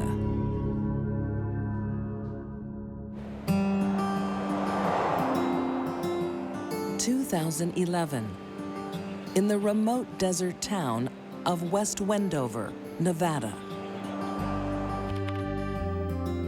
18-year-old Tony Fratto leads a quiet life.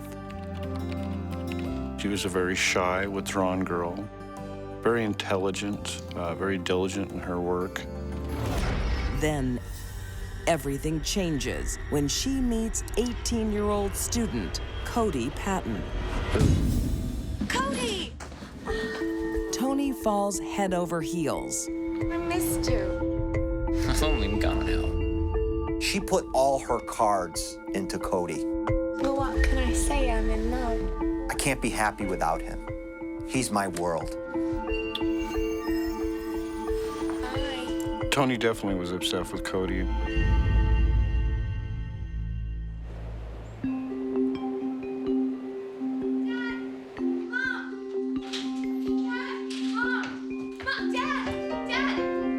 The teen romance becomes more serious when the pair talks of marriage. We have some good news. We're getting married. Tony's parents worry. Their daughter's too young. I'll be back. We're gonna go tell Cody's dad. And Cody is a bad boy. Cody had a reputation for having problems throughout his life with anger. Still so young. What if they elope? One day, he'd be sweet and attentive and a good student, and the next, a holy terror.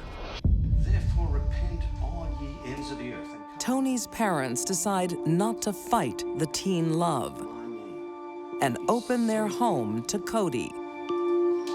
What's your favorite passage? They're very good people, and I believe that they thought they could help him with being a constructive family. A glory in my Jesus, for he hath redeemed my soul. A glory in truth. Yeah. It's so great just living here. They'll also be able to keep an eye on their daughter. I still think you should wait a little longer. I love him. He loves me.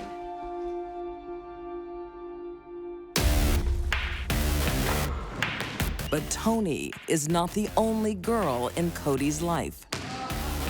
He still hangs out with childhood friend, 16-year-old Michaela Costanza, or Mickey. They've grown up together. No romantic interest, they're just like best buddies. And that becomes a problem for his new fiancée. Michaela was very pretty, very outgoing, very athletic, the things that Tony wasn't. Thank you. I told you not to talk to her. I've known her forever. Well, yeah, I told you and you don't listen. I love you. Oh, no, you don't. You don't only love me. Tony. Tony's insecurities start eating her up. Tony's diaries revealed what she was really feeling and thinking. That Cody was eventually going to leave her for another woman. It really shows that Tony didn't have much self-worth. She had low self-esteem. And that comes out in many different ways. Tony goes on the offensive. Who do you think you are? There's one day when Tony is giving Mickey a real hard time. You know, bullying her, calling her names. Tony, I have a boyfriend. What do you want with my man? That sort of thing. Just stay away!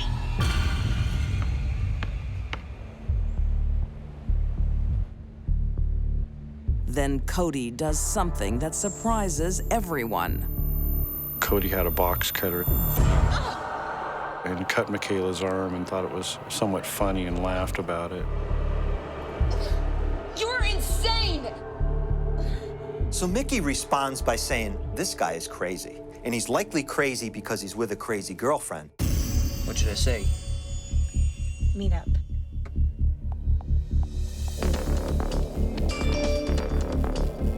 Thanks to Tony's jealousy, a lifelong friendship is falling apart. After that incident, Michaela just cut Cody off as a friend. But Cody didn't like that. On March 3rd, 2011, the school parking lot is deserted, except for Cody. He's waiting for Mickey to finish track practice. Mickey goes out of the back of the school. And Cody's waiting for her. Because he knows where she exits the building every day. Cody, you shouldn't be here. Hey, I just want to show you something. He's got an SUV waiting there. You want to show me something? And he gets her over to that SUV. What, in here? Mickey still has trust in her lifelong friend. But she shouldn't.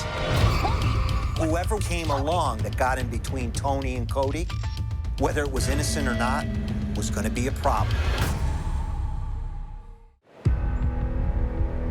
In 2011, in West Wendover, Nevada, teens Tony Fratto and her fiancé, Cody Patton, are at war with Michaela Costanza.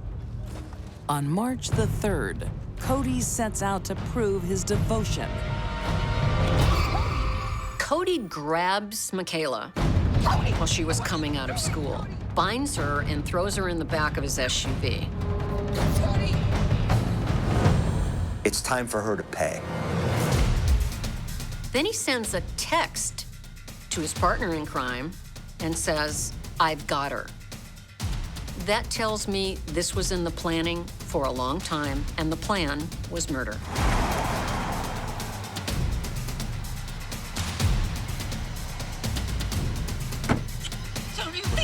I couldn't imagine the intense fear that girl went through.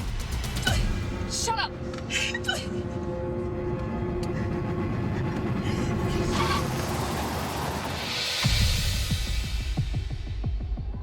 Cody drives to a deserted location known as the Gravel Pits.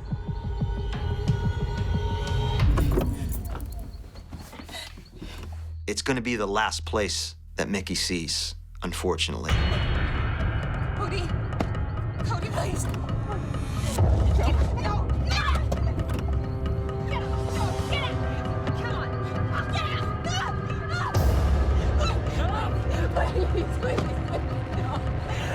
A lifelong friendship ends with senseless cruelty.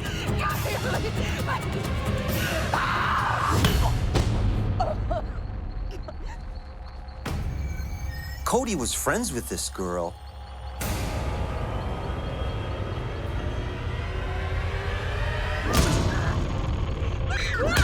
But yet here he is participating in this murder. Why? Well, Tony has control over him.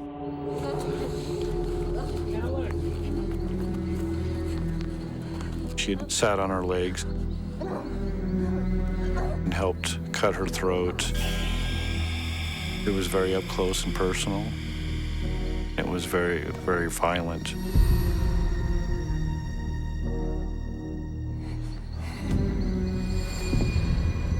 Tony and Cody could have killed Michaela quickly and with a lot less violence, but that isn't what they wanted. And then they bury her in a shallow grave and drive away like it's just any other day. That's cold-hearted. That's evil at its core. When a 16-year-old girl goes missing, it's not a secret for long. Her worried parents call police, who start talking to Mickey's peers.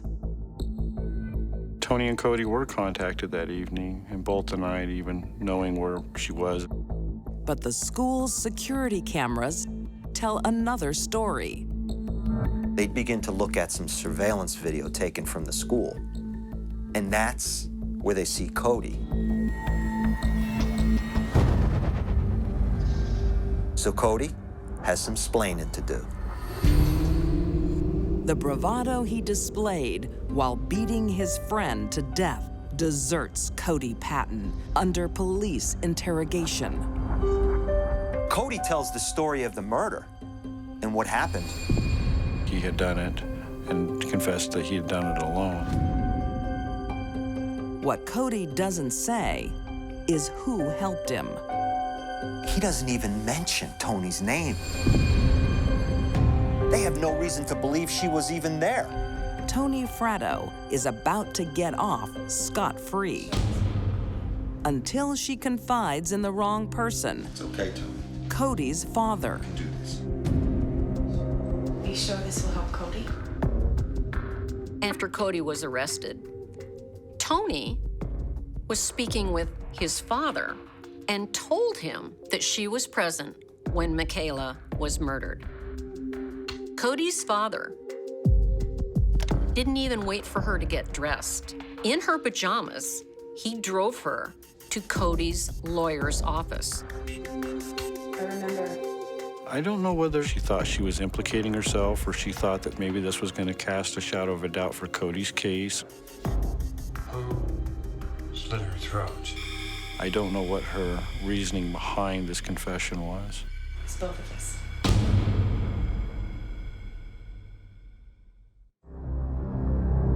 In 2012, the pair is found guilty of murder. Cody Patton receives life with no parole for first-degree murder. Tony Fratto pleads guilty to second-degree murder. She is sentenced to life with the possibility of parole after 18 years. I don't believe it's something any of the community's ever going to forget. Michaela Costanza will be grieved for many years to come. A wonderful life cut short by her lifelong friend. It's astounding to me how easy it was for Cody to turn on his childhood friend, Michaela. Where's the motive for Cody to kill this girl, this childhood friend of his? Tony has a motive. Cody doesn't really have a motive, other than being loyal to Tony.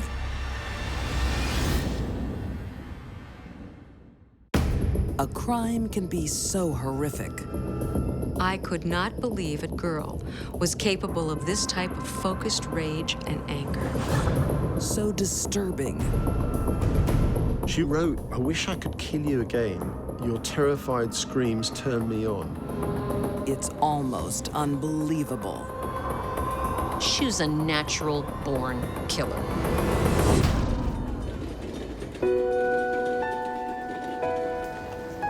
The city of Camberley, England, 1991. 11-year-old Sharon Carr is popular with both students and teachers. At school, her friends recalled Sharon as being, a pretty sociable kid. A polite, helpful girl. Hey, miss. Hi, Sharon. But her happy exterior is paper thin.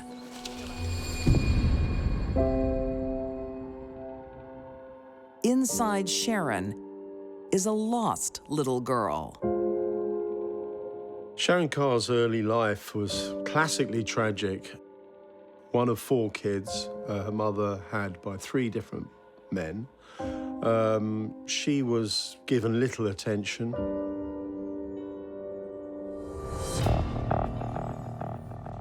A string of father figures are in and out of her life. So is violence. When Sharon was only 7, both her mother and her mother's live-in partner were hospitalized for a violent interaction between them. Sharon, what are you drawing? Sharon? This is a big problem for children to see something like that. It can leave scars.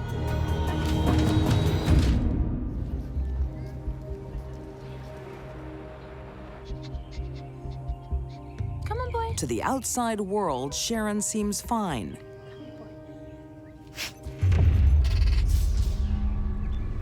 But inside, a storm is brewing. Before her 12th birthday, Sharon lashes out at a neighborhood pet. From a very young age, Sharon was involved in some very disturbing incidents.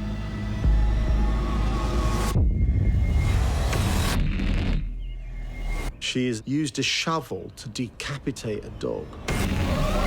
When a child tortures or kills animals, they're trying to take control of their life. They can dominate power, control, and their sadistic tendencies over a helpless animal.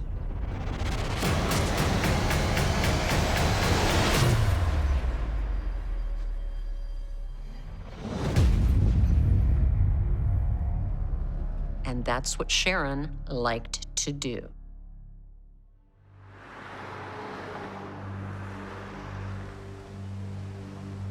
Her mother can't control Sharon. Be a good girl, okay? She places her in foster care. Come on, Sharon. Let's go see your new home. When a child knows nothing but stress, they grow up hyper-attuned, waiting for the next bad event to happen. When Sharon was removed from her mother's home and put in foster care, things did not go well. A month later, she's back home.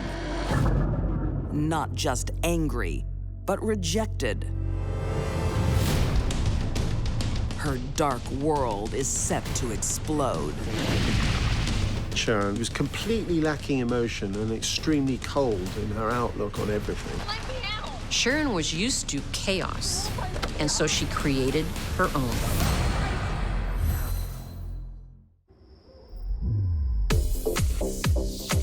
The English city of Camberley, in the early hours of Friday, June 6th, 1992. 12-year-old Sharon Carr is cruising the streets, looking for fun with two male friends. Normally, it would be shocking to know that a 12-year-old was out 2:30 in the morning. But Sharon didn't have any boundaries, no rules. If there were, she broke them anyway. Also out on the town is 18-year-old hairdresser Katie Ratcliffe. But her night ends in tears when she bumps into a former boyfriend. Katie had actually recently split up from her boyfriend. I'm really sorry, but... She found out he was dating another girl, and this clearly upset her. The dejected hairdresser is vulnerable when the girls' worlds collide. No, I've never seen it before. Oi, darling, you want a cigarette? It's 2:30 in the morning. Katie is outside the nightclub. They've shut the doors. She's pretty tipsy from the alcohol she's consumed. She's still very upset. Really nice thing. You want a lift? Yeah, sure, why not? Katie thought she was getting a ride home.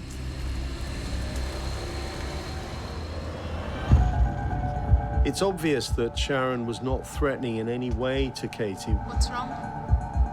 Boy issues. Otherwise, she would never have accepted the lift with Sharon and those two boys.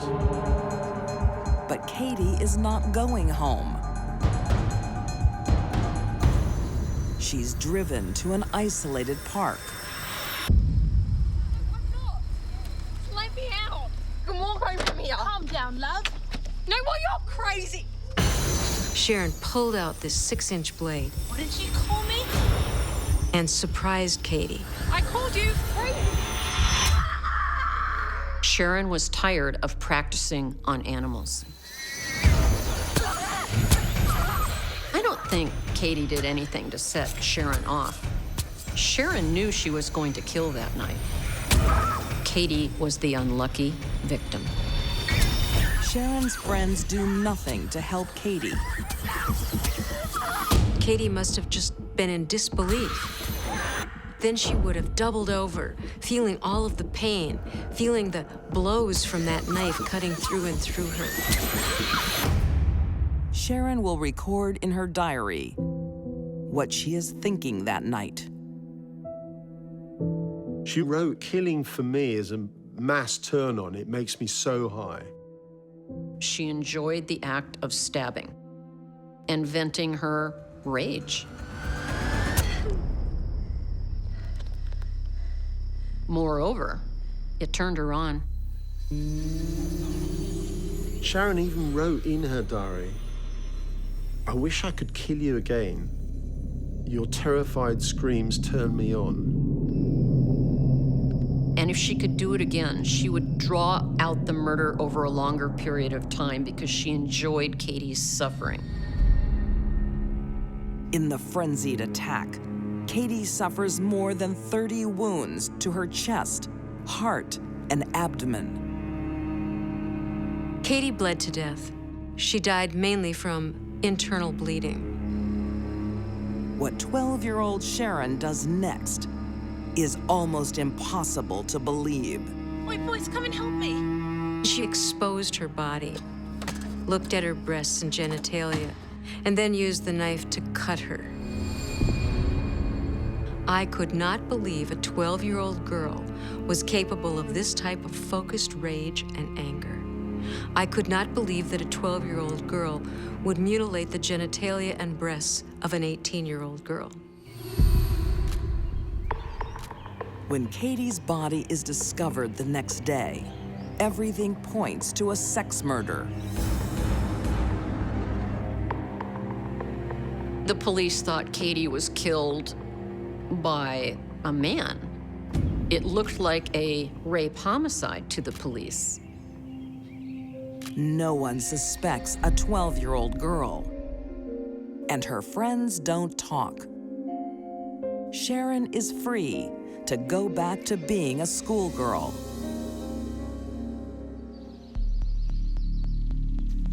Until, on the 2nd anniversary of Katie's murder, What did you do that for? without provocation, Sharon again resorts to violence.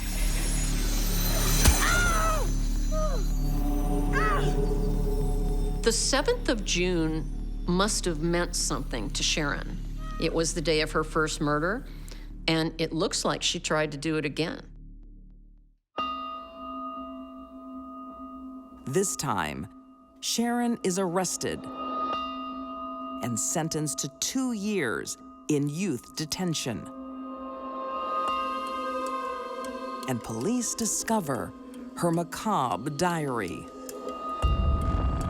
Sharon admitted to the murder of Katie and the sexual pleasure she gained from that.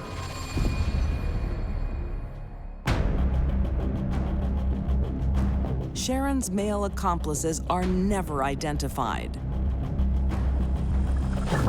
In March 1997, Sharon Carr, the UK's youngest known murderess, is convicted.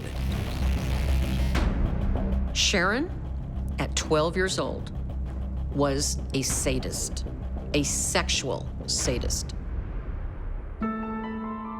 In prison, Sharon's finally diagnosed as suffering from schizoaffective disorder, a combination of schizophrenia and a mood disorder. Schizoaffective disorder is the double whammy of psychiatric problems. This is a condition marked by profound mood swings and periodic psychoses. Bad combo.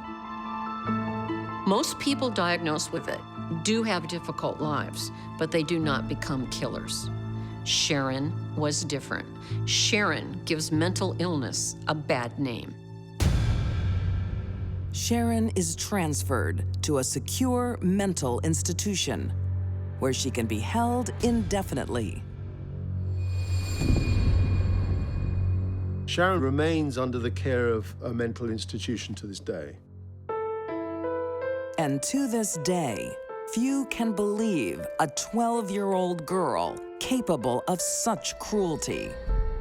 But Sharon's mental instability took hold at a very early age.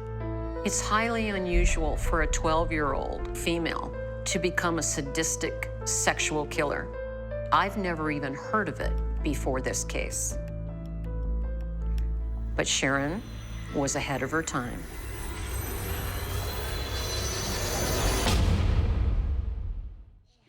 Teen love can be so sweet. It was a fairy tale. But when young hearts clash, She went after the boyfriends of other girls. Romance comes to a bitter end. Together you have this toxic mix.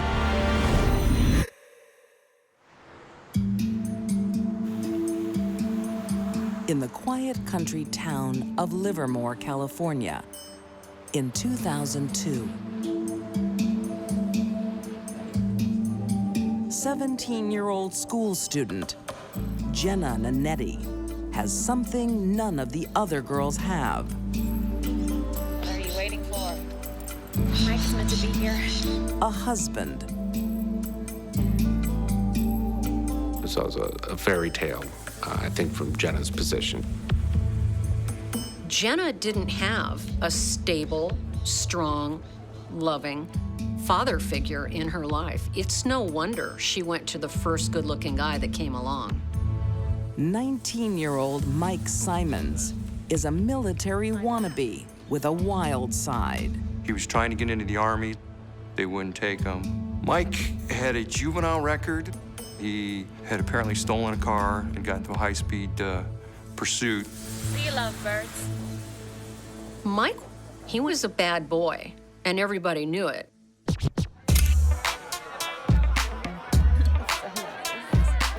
Jenna soon learns that tying the knot doesn't tie Mike down.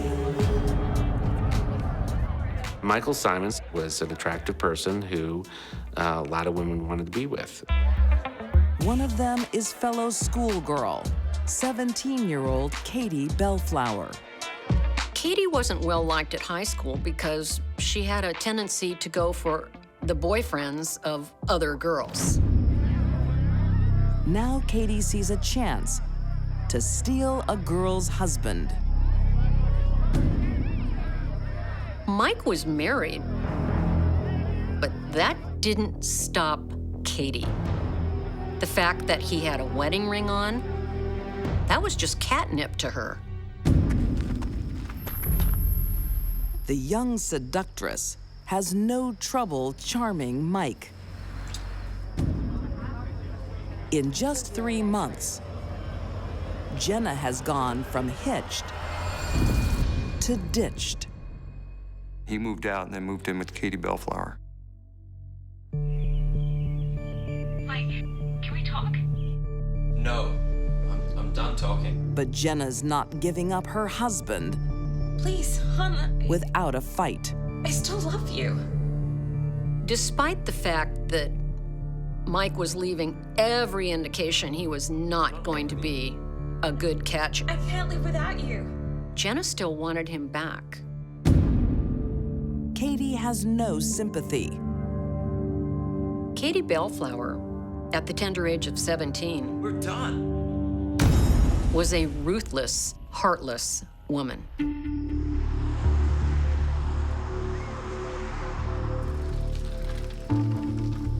But Jenna's persistence pays off. Mike invites her over for a chat. She's hoping for a reunion. I think Jenna was in love with the idea of having a happy marriage. But they aren't alone. Katie and loyal friend, 20-year-old Jeffrey Hamilton, are watching and listening. Jeffrey Hamilton was a social misfit, basically no friends other than Catherine Bellflower and Mike Simons. Okay, get the car. Jenna's dream of a new beginning becomes a nightmare. Katie retrieved a baseball bat from within the residence.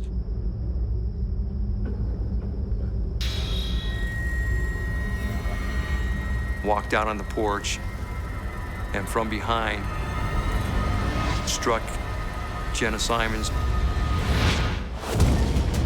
Jenna, okay. When Katie did that, she wasn't defending herself against an attack. Look at me. Mike, help me. She was simply eliminating the competition. Katie and Jeff disappear, leaving Mike to comfort Jenna. but he doesn't take her to the hospital straight away. Right, take me to the hospital. He's got business to attend to. We've got to get back to Katie first. I think I know where she is. Jenna begged him to take her to the hospital. And he convinced her, no, we don't want to do that. We need to go after Katie. The first blood has been spilt. Before dawn, there will be more. You got this mixture of personalities, and together you have this toxic mix. It's absolutely shocking. In Livermore, California, two 17-year-old girls love for the same man. Mike Simons turns to war. On October the 6th, 2002, Katie Bellflower lashes out at Mike's wife, Jenna Nanetti.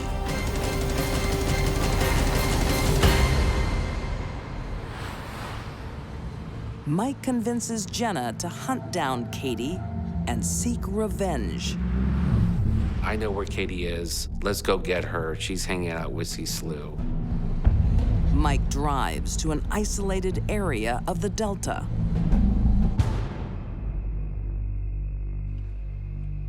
Waiting there for Michael and Jenna were Katie Bellflower and Jeffrey Hamilton. Are they even gonna come? Yes, okay, just calm down. They'll be here. Katie has recruited Jeffrey Hamilton to be her getaway driver. It's them. Katie had enormous influence and power over Jeff. He would do anything for her. Give me the gun. Jenna has no idea. She's been lured into a trap. Do it right.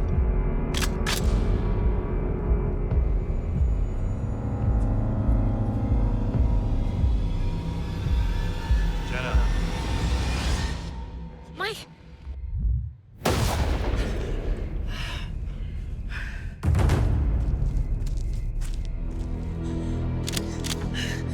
Mike. Beg for your life and I may let you live. Stop.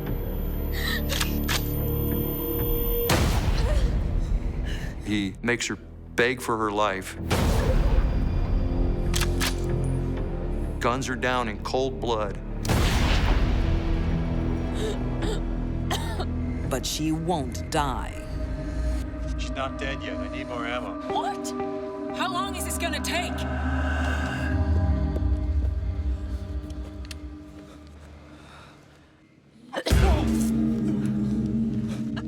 You wuss? The final shot is at point-blank range. Mike made Jenna beg for her life before he shot her to death. There's really nothing else to say. Michael and Katie drag Jenna's lifeless body to the edge of the water. The brutality of it is just incomprehensible. Bye-bye, wifey. This isn't just a crime of jealousy. They're also greedy. The duo want to cash in Jenna's life insurance policy. Katie and Mike plan to spend her life insurance proceeds on buying a house and starting a new life. 12 days pass before Jenna's body is found. She's found badly decomposed by a couple of fishermen. 3 of the mourners at Jenna's funeral are also the last people to see her alive. I was confident that Michael and Katie had some involvement.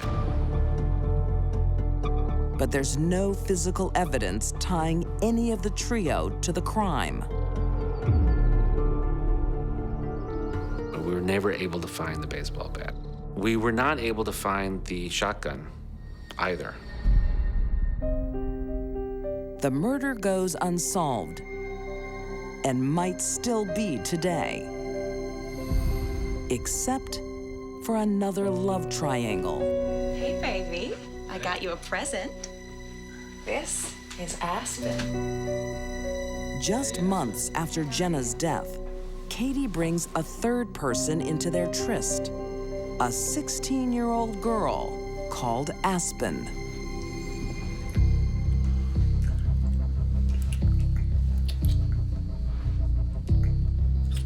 Katie liked to control people. I think that's why she invited Aspen, her friend, in for a three-way with her boyfriend, Mike. But when Katie becomes pregnant, she is in no mood for sharing. Catherine Bellflower became pregnant with Michael's child and decided that Aspen was in the way. To Katie, the solution is simple. Katie had gotten away with murder, and that emboldened someone, the killer, to do it again. But Katie doesn't want to get her hands dirty. She again recruits Jeff Hamilton. On February 28th, 2003, Katie gets her young teen rival drunk. Come on. They plied her with alcohol. Oh, whoa. My dad would kill me if he knew I was out of here. Without warning, Jeff begins to choke her violently.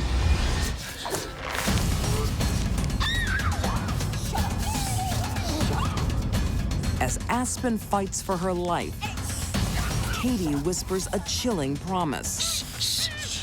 I killed Jenna, and now I'm gonna kill you. Shh, it's okay. What's going on here? But fate interrupts. Is she all right? Police officer Tim Phillips is on a routine patrol. I saw one young lady who was laying pretty much on her back. Another young lady that was kneeling next to her, kind of embracing her.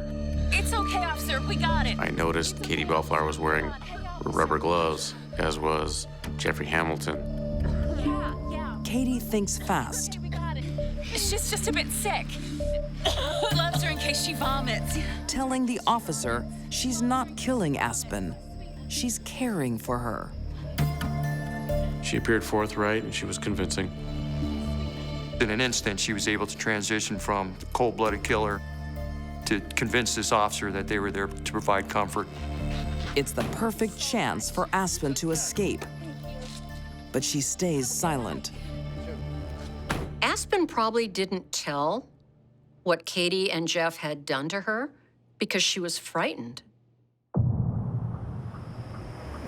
But master manipulator Katie loses control when Aspen gets home.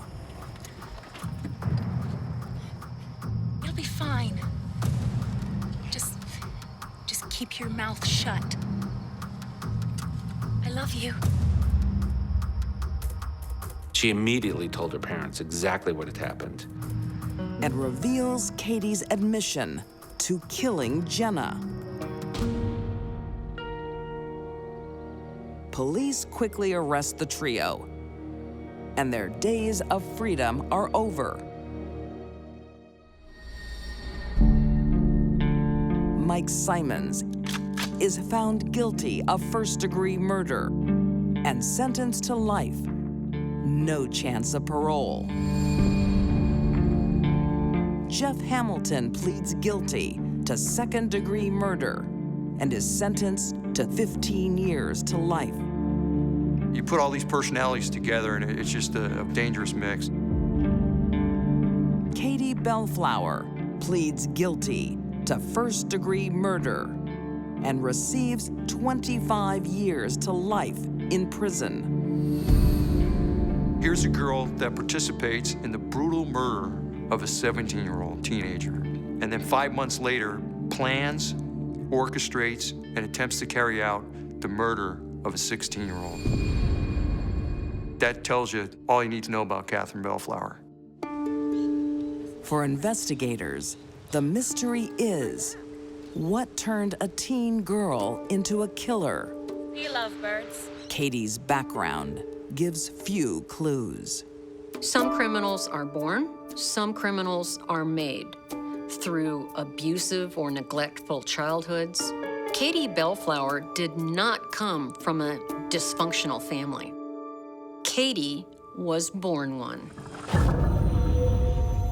I think if Katie hadn't been caught, she would have done it again and again and again. The behavior was becoming repetitive. These deadly women proved youth is no barrier to cruelty. Tony Fratto sacrificed a young life for young love. Sharon Carr turned her sick fantasies into reality. And Katie Bellflower put her desires above a life. They had baby-face looks, but hard hearts, and were never too young.